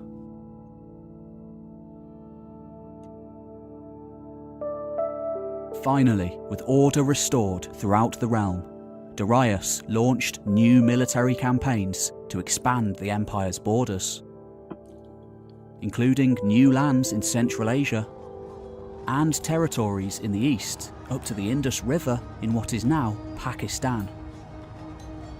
However, it's his campaigns in Greece, the start of what would become the Greco-Persian Wars, that have gained the most attention as well as notoriety in the Western world. In 499 BC, and with help from Athens and Eritrea, the Ionian Greeks along the Aegean Sea revolted against their Persian overlords.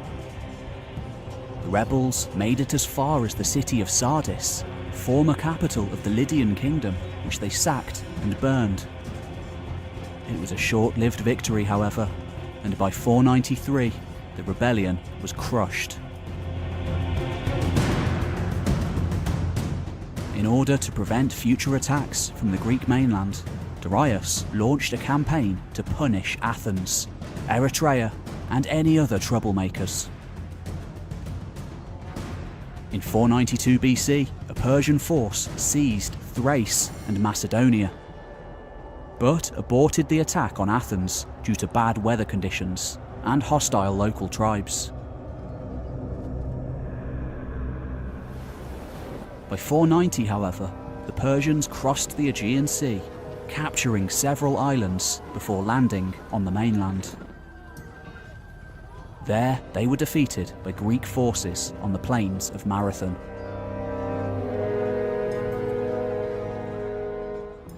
The conflict didn't end there, however, with Darius making plans to return and subjugate all of Greece.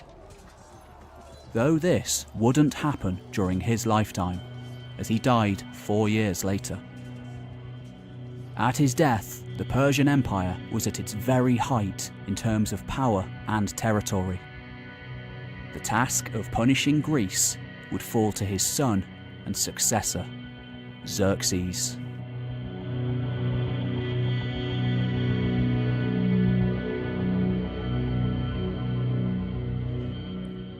In the West, Xerxes remains probably the most famous Persian king of all.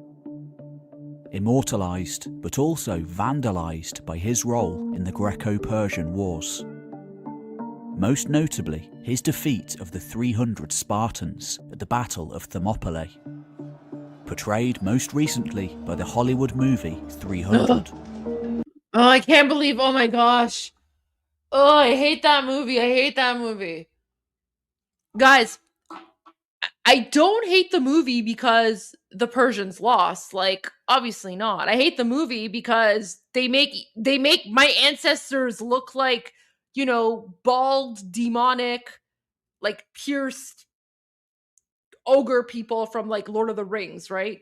I made a whole rant about it, but yeah, like it was just so stupid, so stupid.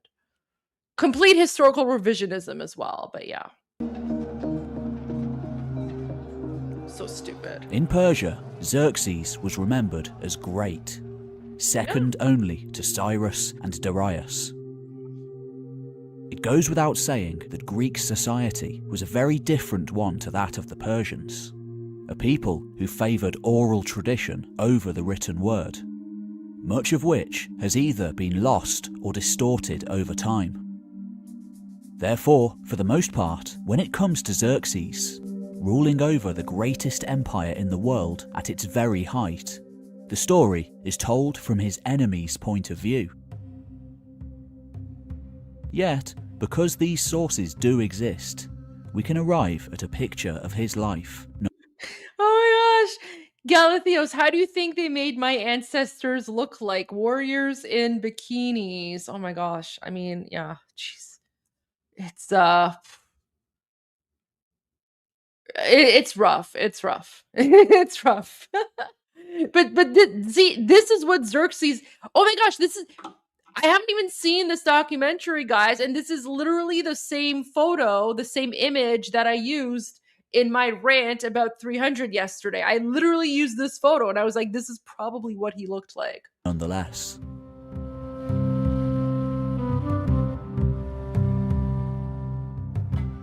Life wouldn't have been easy for a Persian prince.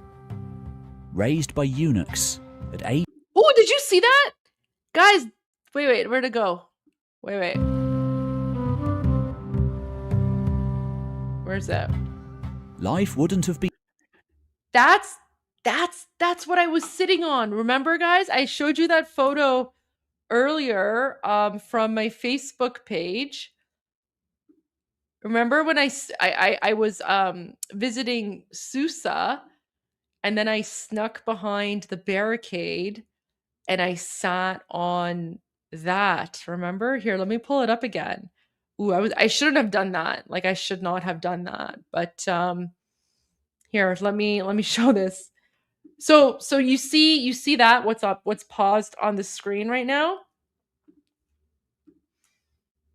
Here. How do I remove this? That's me.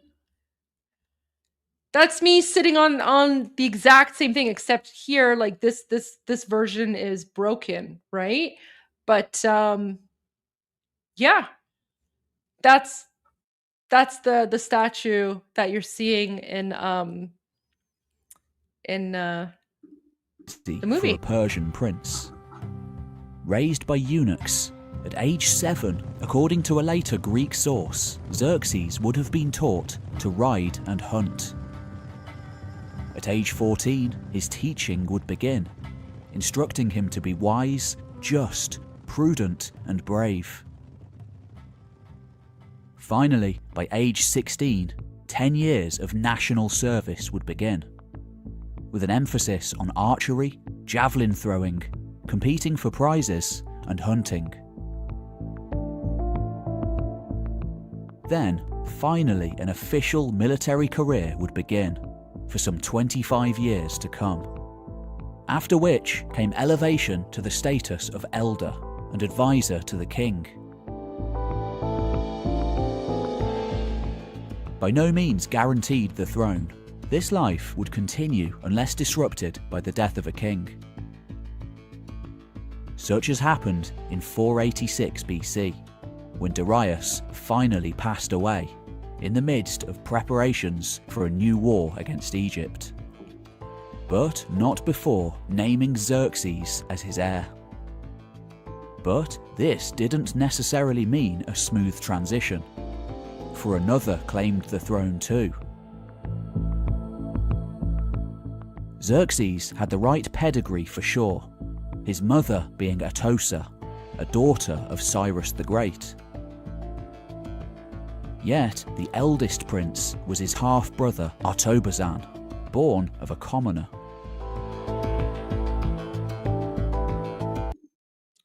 So to the people in the comments who are saying, I'm very passionate, but the Greeks won. Guys, I'm not denying that the Greeks won. I have no issue with that. Like I said, it's all love between Iranians and Greeks. Like it's not like I see a Greek person and I'm like, oh my god, the Battle of Thermopylae or whatever. Like, it's literally not like that. Iranians and Greeks are like really close. We have similar culture, similar custom, even similar food. So like I don't take issue with the battle. I take issue with the fact that the movie directors portrayed Iranians as a bunch of like inbred, half-naked, pierced freaks. That's what I take issue with. Not with the battle. Like I don't understand why people don't get that point, right? Like, anyways, all good. All love between Iranians and Greeks. Due to the high prestige of his mother. Some of you are asking me to comment on the relationship between Greeks and Turks. I'm not touching that one. I'm not getting involved in that drama. Not my business, not my concern. But Iranians and Greeks, we are close. We have no issues. And apparently the words of Demaratus, a Spartan king in exile at the Achaemenid court, who argued that the eldest doesn't necessarily need to inherit the throne. Xerxes was triumphant. By December, being crowned without challenge as the new great king, he was 36 years old.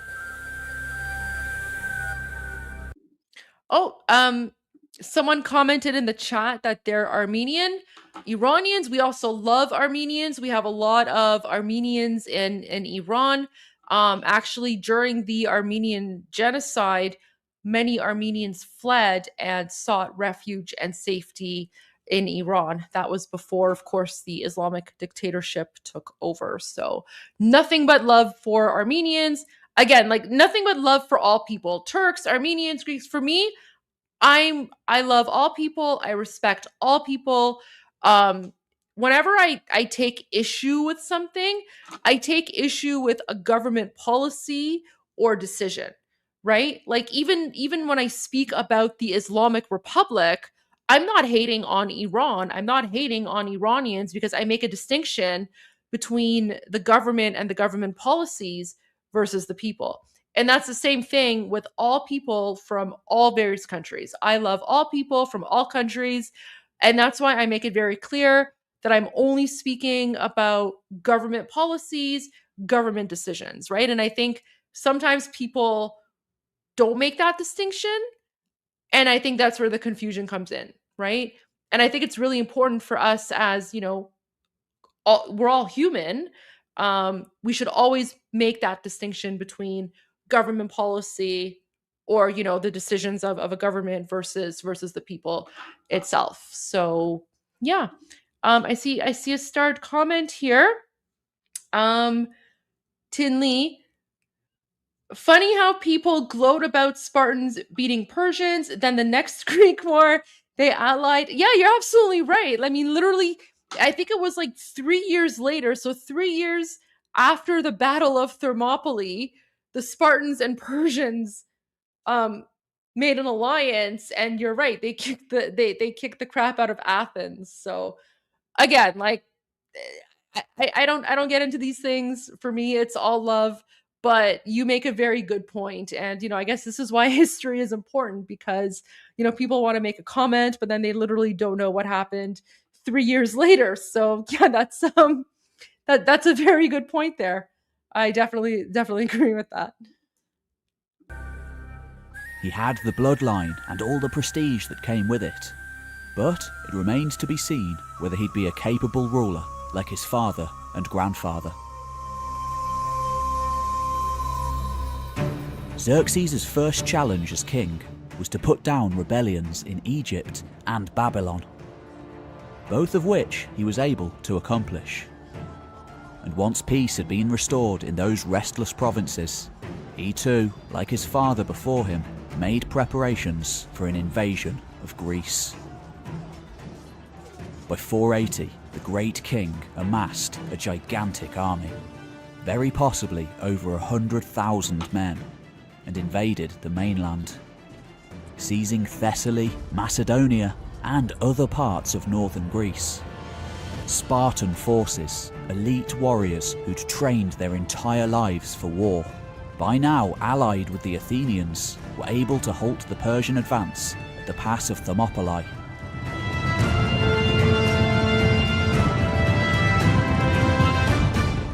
Before, eventually, they were defeated by the numerically superior Persian force. The sacrifice of the Spartans was not in vain, as it gave the Athenians time to escape. When Xerxes' army reached Athens, save for a few defenders, they found the place more or less abandoned, its people living to fight another day. Xerxes put the city to the torch, but he could not kill its population. This was an act which would return to haunt the Persians 150 years later. The next major confrontation took place at Salamis, where a Greek fleet, possibly aided by the weather, won a decisive victory, destroying Persia's superior naval capabilities. It's these two battles, Thermopylae and Salamis, that future Greek writers and historians such as Herodotus would cite as being momentous events that were turning points in the history of Greece. The war didn't end there, however. While Xerxes returned to Persia to oversee matters elsewhere in his massive state, he left a sizable Persian force in Greece under the command of his trusted general Mardonius, a force to be reckoned with since the time of Darius. In 479 BC, Mardonius attacked the region of Attica, engaging with Greek forces at Palatae. The battle remained a stalemate until Mardonius, fighting in the thick of the action, was killed, throwing his forces into disarray. and forcing the Persians to retreat back to Asia. After this second great defeat, no future Persian force would ever land on the Greek mainland again. These military conflicts in Europe had taught the Persians that the Greek city-states, though divided amongst themselves, would unite against a foreign aggressor. And so, the Persian kings, long having allied with Greek rulers on occasion, adopted a strategy of using the near unlimited financial resources of the Persian state to create diplomatic alliances with select city-states and to support them against their local rivals. This strategy of divide and rule worked, and within a few years the Greek city-states were back to fighting amongst themselves, posing little threat to Persian interests in the region. It would take an especially powerful and cunning ruler to unite the Greeks. A ruler to rival Cyrus. In the 5th century BC, no such figure existed, and few would have predicted that one ever would.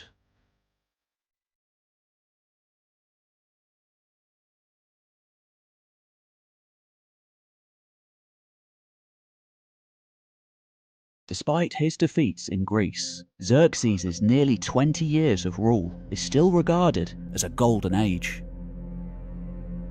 By 465 BC, however, this would change.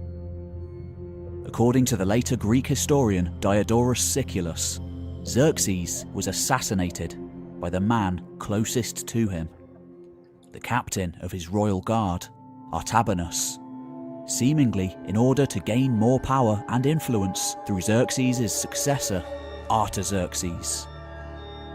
Instead, the new king, whether he'd been in on the plan or not, had Artabanus killed. For 40 years to come, Artaxerxes ruled over a time. Guys, for those of you in the chat who are saying you want to visit Iran, do not visit Iran right now. Iran is occupied by an Islamic dictatorship. They take hostages all the time and they ransom people. The only reason you don't hear about it is because your governments don't want to be embarrassed on the world stage. So do not travel to occupied Iran. Do not listen to the paid influencers, because the Islamic dictatorship will literally pay influencers to go to Iran and make videos and pretend as if everything is okay and normal. Meanwhile, like, us Iranians, we're just like shaking our heads going like, what's going on? And when we try to call it out, we're accused of being liars, right? So do not go to Iran. It is not a safe place. It is an Islamic dictatorship. They have been taking hostages and holding them ransom for the last 47 years. Again, you don't hear about it. You don't hear about it because your governments do not want to embarrass themselves in front of the Islamic dictatorship. But do not go. Like, it's not safe to go until the Islamic dictatorship is overthrown. Once Iran is free, then of course everyone will be welcome, just like everyone was welcome prior to 1979. Iran was the #1 tourist destination in the Middle East. And when Iran is free, it will once again be the #1 tourist destination. But right now, it is not at all a safe place. Do not go. Simple logic. Don't focus on what separates us. When I was going through the Wounded Warriors process, I had a caseworker named Aisha. She always said she was Persian. God bless the Shah. Thank you so much. I appreciate that. Very kind of you to say. Thank you for the support. And I think the Wounded Warriors process is that like an American thing for veterans who've served? I'm not American, I'm Canadian. I'm sorry. If that's the case, then thank you for your service as well. I have a lot of respect for veterans, whether they're, Canada, United States, Israel, or, any country. that is defending Western civilization and democracy. So thank you so much for your service. Really appreciate that. Time of stability and peace for the Persian Empire. Yet, the empire had stopped growing, and future kings wouldn't be so lucky. Much was changing in the Greek world to the west, and more Greek generals, such as Themistocles, would involve themselves in the affairs. Oh, you are American. I love America. I love America. You know, one of the most frequent comments I get from people who, you know, support me or follow me is they'll always write like an angry comment like, "Where's your American flag? Why don't you have an American flag?" And I'm like, because I'm Canadian. So, you know, I have my Canadian flag, but I don't have an American flag. But I have a lot of respect and love for the United States. I love Americans. America is pretty much my second home. My favorite state is Texas. I love, like if I had to pick a state to move to, if I was going to go to the United States, definitely Texas. Like I love Texas. Love everything about it. So yeah, God bless America. And thank you for keeping the rest of us safe, because I mean, geez, like without America, the Islamists would have like taken over. So earlier today in my live stream, I shared Tulsi Gabbard's speech at TPUSA, where she was warning about the threat of radical Islamism, right? And yeah, I'm so glad Texas is banning Sharia law. That's why, like, that's what makes me love Texas even more. Of the Persian state. In truth, not much is known about Artaxerxes' reign, although we do know that his successor, Xerxes II, occupied the throne for a mere 45 days, before he too was cut down by the assassin's blades. Without clear guidelines for royal succession, the rot of factionalism was beginning to seep in. According to Tessias, a struggle soon broke out. No, Texas has a beach. Isn't it like Galveston or something? Wait, where's Galveston? I'm pretty sure Texas. Yeah, Texas had. I've been to Galveston as a child. Texas has a beach. No fake news here. No fake news. See, I know Texas. I know Texas.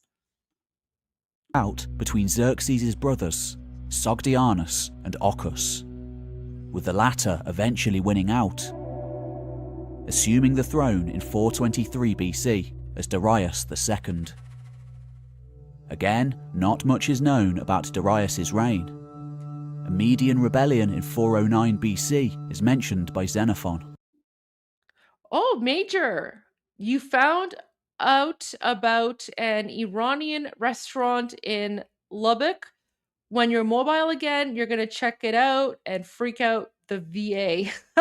Let me know how it goes. Let me know what you order. I'm looking forward to your experience. Iranian food is great. It's so delicious. As long as you know what to order and like, you know, you're not intimidated, but it's so good. It's so good. If you guys haven't checked out like my Iranian food video, I did a food review video.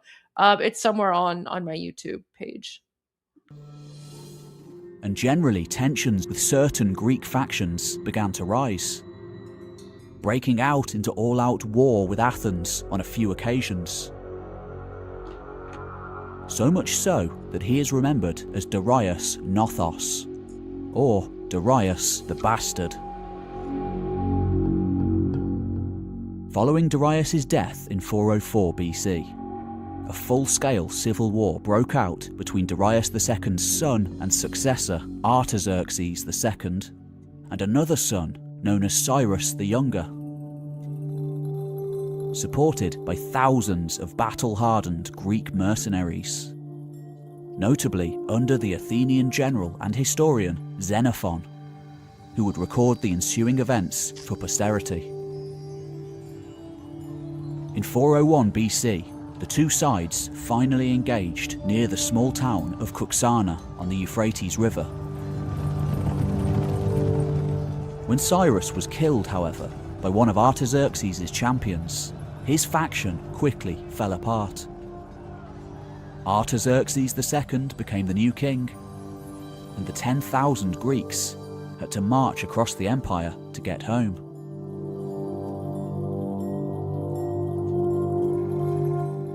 Like the first Artaxerxes, the second Achaemenid king of his name also had a lengthy reign. In this case, 46 years. Though for once there may have been some stability within the Achaemenid household, his reign also had its setbacks. There's no such thing as the Arabian Gulf. It's the Persian Gulf. It's been the Persian Gulf for thousands of years, and it will continue to be the Persian Gulf for thousands of years to come. For example, the loss of Egypt had to be contended with, and there are few records of any Persian expansion in any other direction. Artaxerxes II, however, was able to manage Greece by continuing the Persian policy of divide and rule, of supporting one city-state against another. Still, he was no Cyrus or Darius, and upon his death in 359 BC, one of his sons succeeded him, taking the name Artaxerxes III. In a sense, Artaxerxes III was the type of king that the stagnant Persian Empire needed to turn its fortunes around. Whereas his father had lost Egypt, Artaxerxes successfully brought it back into the fold, as well as suppressing rebellions in Phoenicia and Cyprus. Though successful on the battlefield, the end of his reign was marred by a plot. Oh, okay, guys, we have someone from Dubai in the chat. So, hello from Dubai. Just watched your comparison reel about Xmas in the UAE and France. Great observation. Appreciate your views. Thank you so much and welcome. So my evening live stream, the one that you're watching right now, is a little bit more chill. It's more just, documentaries or, cool, interesting topics that we watch together. My main live streams, which I do at 12 noon Eastern Standard Time, that's when I focus more on politics, Islamic terrorism, jihad. And I mean, I kid you not, literally every other live stream or podcast that I do, I play that video of, oh gosh, let me pull up. I want to make sure I get, I can never remember his name.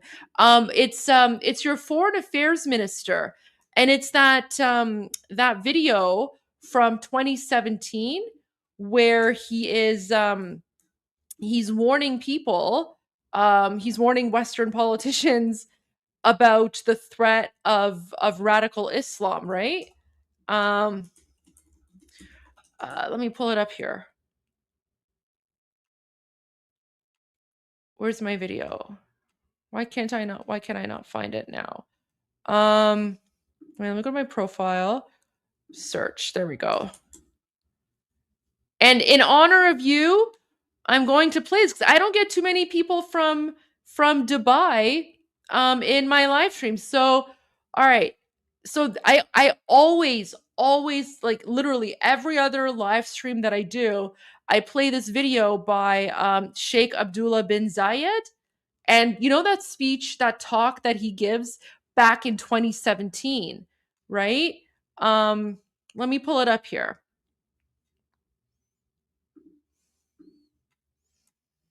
And I always like to play this because I always make a distinction. Like I'm here to talk about radical Islamic terrorism, jihad. I speak about the Muslim Brotherhood, right? And I love using the UAE as a comparison. And so here's the video. Like literally every other political live stream that I do, I always play. I actually played this video today in my live stream. And let me say this in English so you can understand what I'm saying. I have translation. No, I know you have translation, but I just want to make sure you get it right. There will come a day that we will see far more radical extremists and terrorists coming out of Europe because of lack of decision-making, trying to be politically correct, or assuming that they know the Middle East and they know Islam and they know the others far better than we do. And I'm sorry, but that's pure ignorance. And Yeah. So one of my favorite videos, I play this video all the time to basically compare like what's happening in the West versus how Middle Eastern countries like the UAE are dealing with the threat of Islamic terrorism. So yeah, welcome. And I'm really glad that you appreciated my Iranian here video about the UAE. Beautiful country.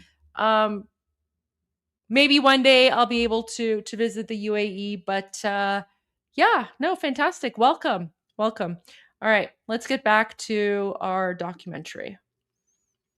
Orchestrated by his close confidant, a eunuch named Bagoas, who craved more power for himself.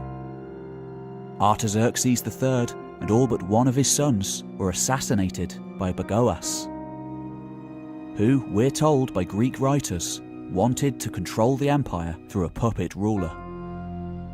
That puppet turned out to be Xerxes, who eventually ascended the throne as Artaxerxes IV, though with Bagoas calling the shots. Xerxes only ruled for 2 more years before he himself was poisoned, presumably by Bagoas. With the Achaemenid royal family being decimated by so many assassinations, soon enough there was only one prince left from the ruling dynasty who could still make a legitimate claim to the throne. At the time, already in his 40s, with no hope in normal circumstances of ever becoming king, he served as the governor or satrap of Armenia. Called back to the Persian heartland for his coronation, the prince assumed the throne name Darius III. Little did he know, his reign would be the last of any Achaemenid, for a new kingdom was on the rise.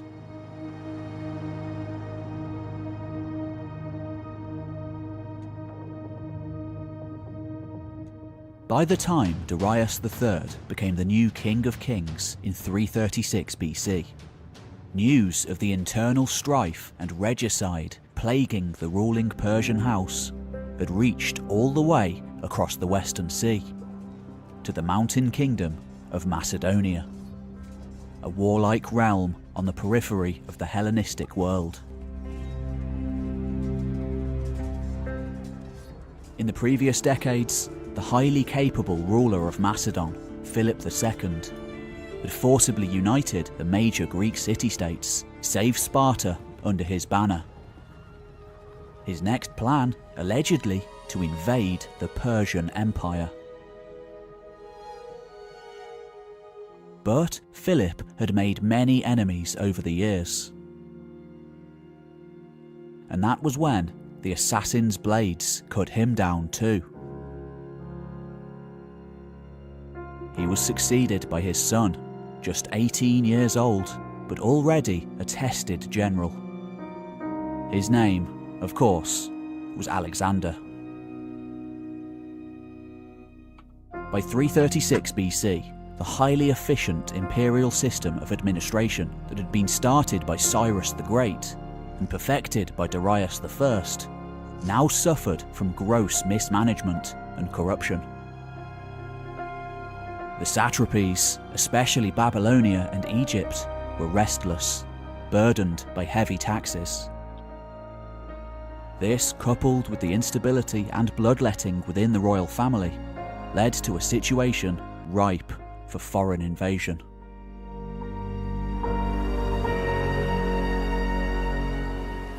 Just 2 years later, the young Alexander, all the might of Greece behind him, ever spurred on by his insistence that his father had been murdered by Persian assassins, crossed over the Hellespont to Asia Minor. There, he defeated a modest Persian force at the Granicus River, freeing Ionia from centuries of foreign occupation. The first in a remarkable series of victories that would bring the world to its knees. Within a year, Alexander occupied most of Asia Minor. In 333, he marched south into what is today Syria, where the army of Darius III, probably double the size of the invasion force, awaited him.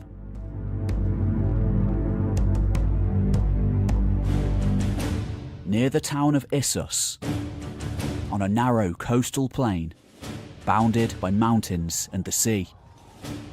They met there in November.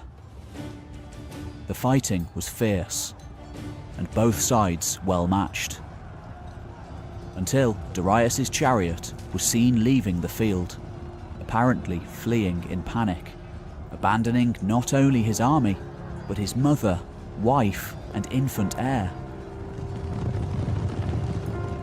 Shattering the morale of the Persian troops, they broke and fled. Alexander was victorious and took Darius's family under his personal protection.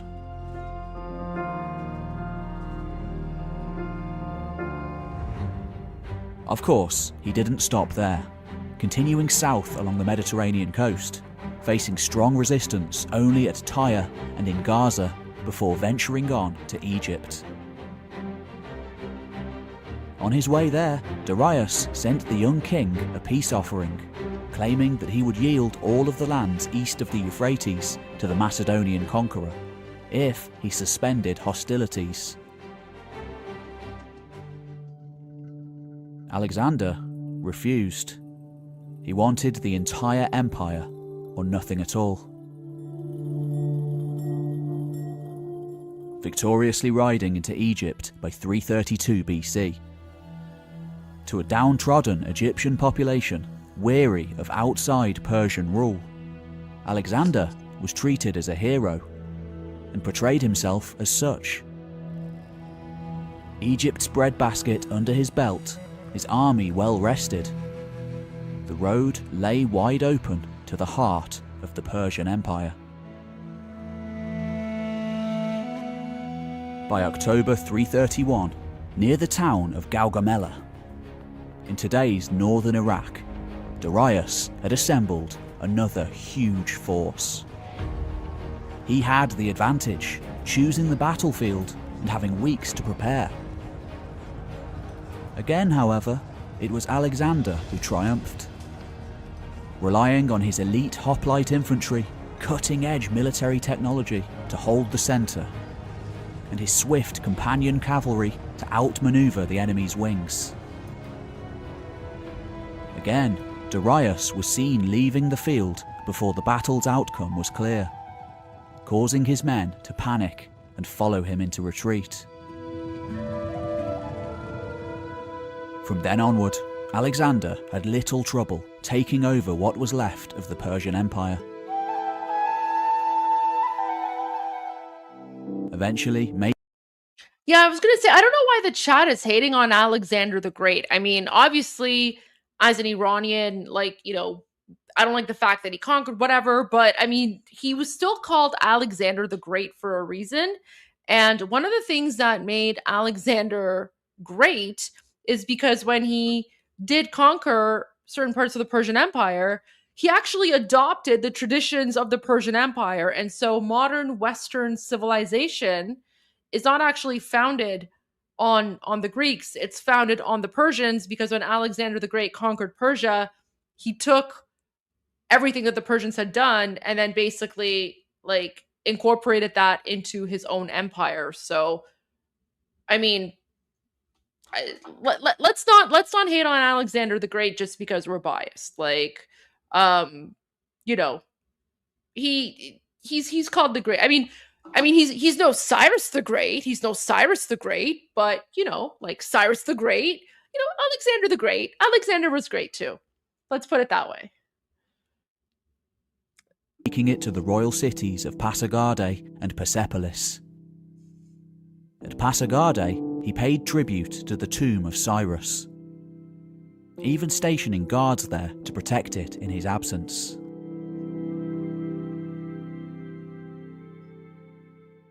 Persepolis, though, was a different matter. There, Alexander's men are said to have taken 3 months in order to empty the city of its vast treasures. After this, reportedly during a night of drunken revelry, and perhaps at the instigation of a Greek courtesan, Alexander set the city on fire, burning a good part of this magnificent capital to the ground. Yeah, that part Some wasn't say so great. this was in revenge for Xerxes' burning of Athens 150 years earlier. That's the thing with war, right? It's like one side does something and then the other side, and then they go back and forth. And so like this is why like I say, like we can't hate, right? Because there's so much history there, right? Obviously burning cities isn't a good thing regardless. So yeah.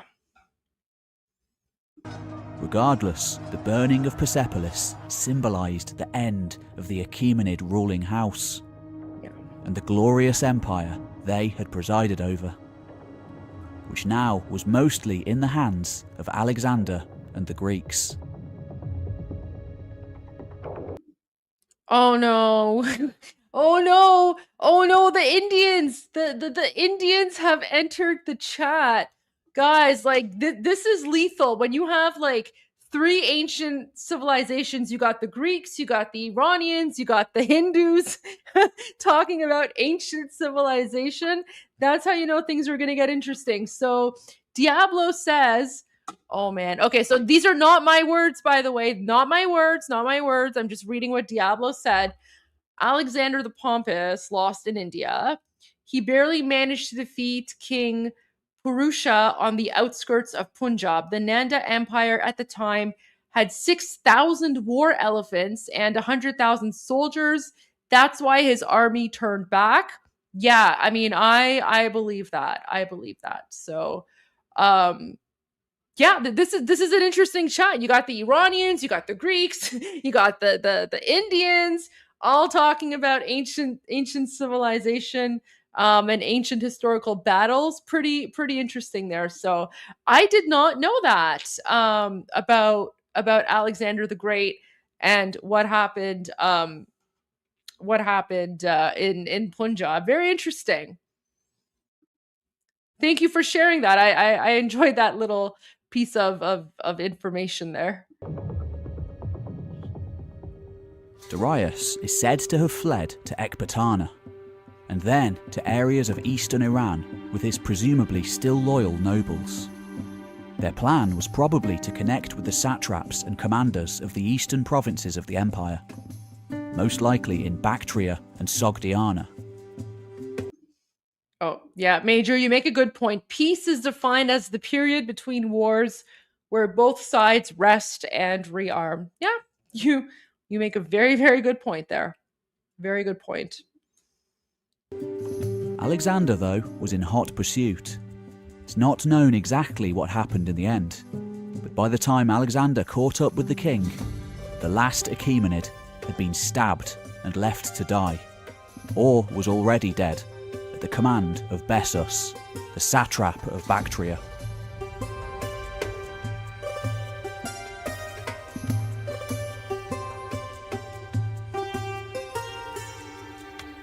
And so, in the summer of 330 BC, the Achaemenid line officially came to an end. Alexander is reported to have given Darius a royal burial. As for Bessus, he declared himself to be Darius' successor, attempting to make peace with Alexander, thinking that the latter might reward him for killing his former king. Alexander rejected the offer, and according to the historian Quintus Rufus, had Bessus arrested, tortured, and then killed for betraying his rightful king. That's rough. In the end, Alexander continued to campaign into Central Asia, before arriving in what is now India.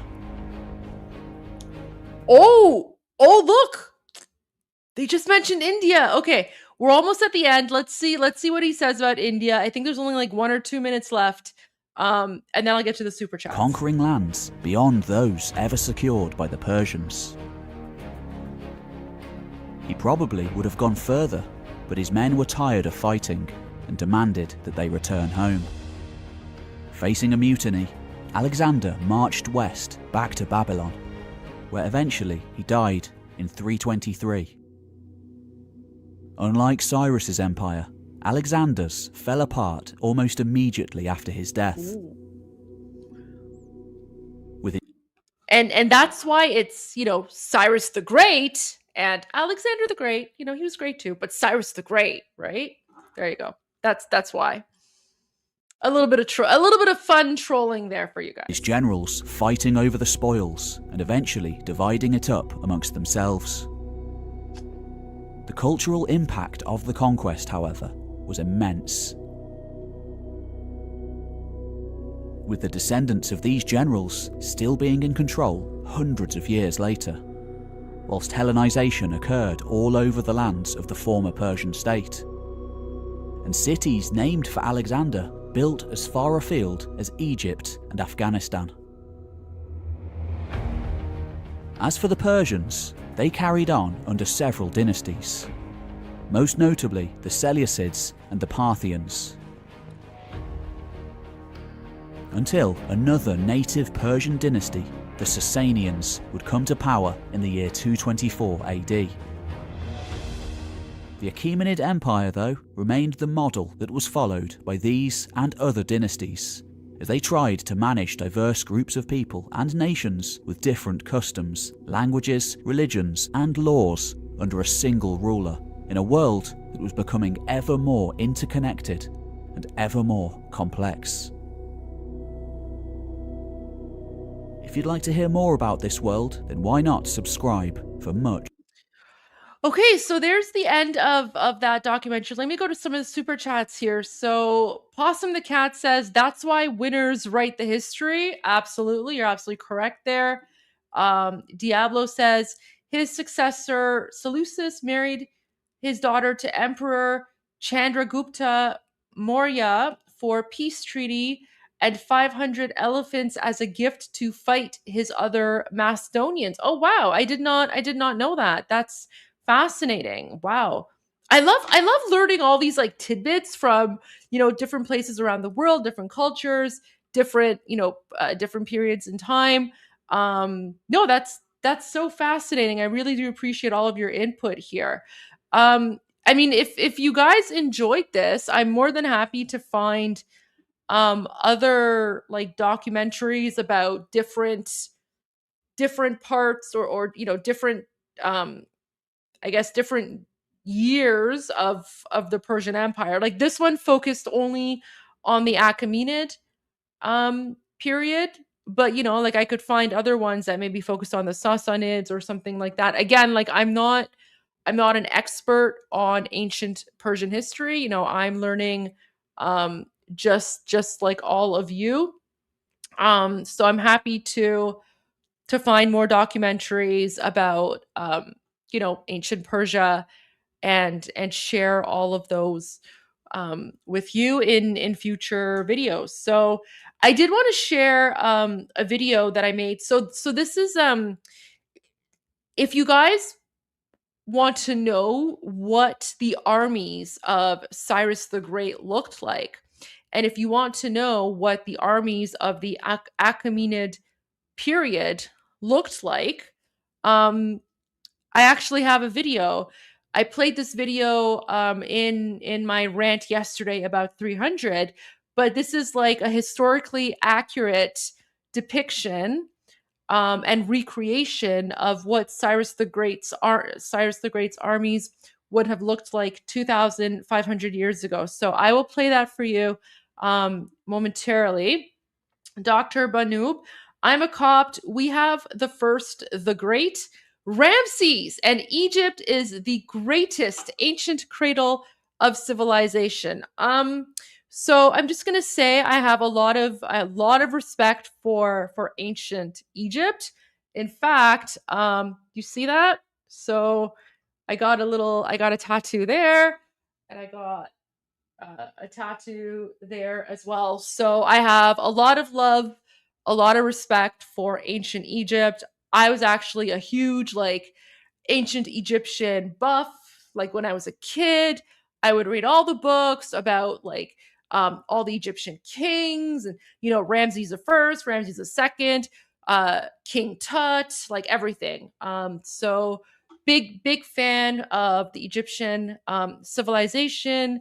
Big fan of everything related to ancient Egypt as well. Beautiful civilization, beautiful culture. Thank you for sharing that. Diablo. Chaturanga went to Persia, became Shatranj, and then went west to become chess. Okay, you should check out the story of Parsis. Yeah, I've spoken about the Parsis that fled to India during the Arab Muslim conquest of Persia. So at some point, I'm going to find a documentary about that and live stream that as well. That's a fantastic suggestion. Thank you so much for that. The major Achaemenid administration. Let me see this here.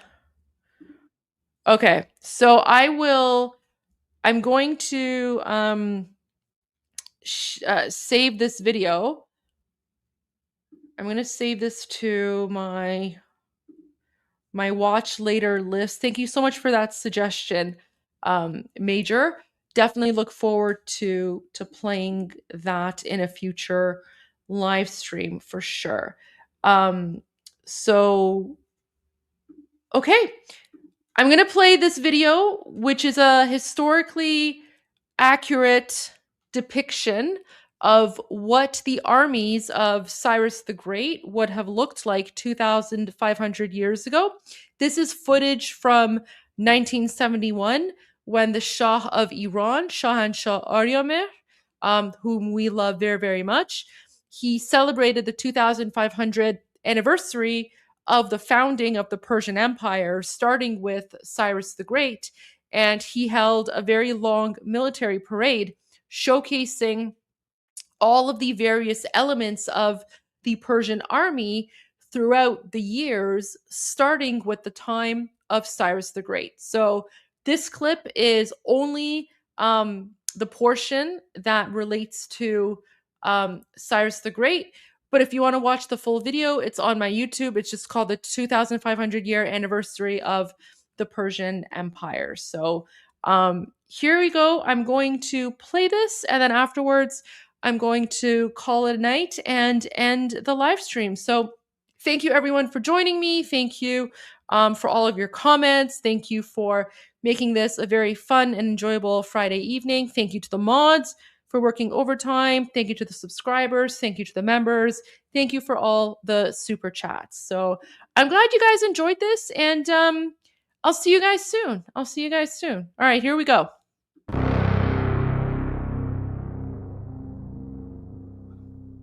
Oh yes, Shabbat Shalom.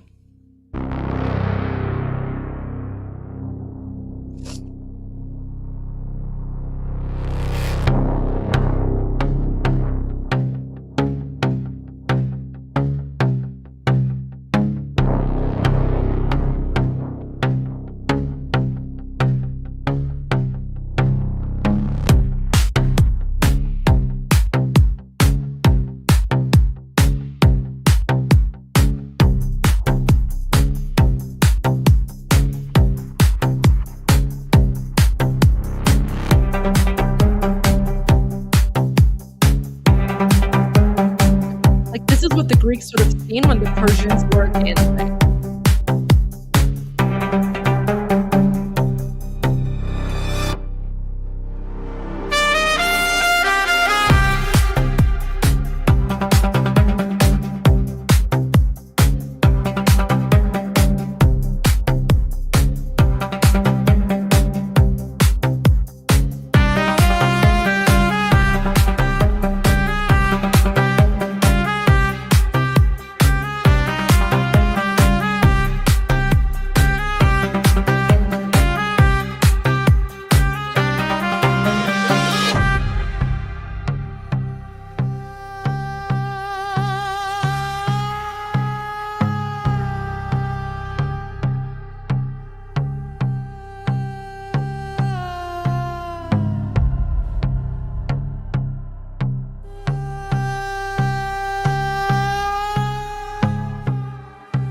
2,000 years ago.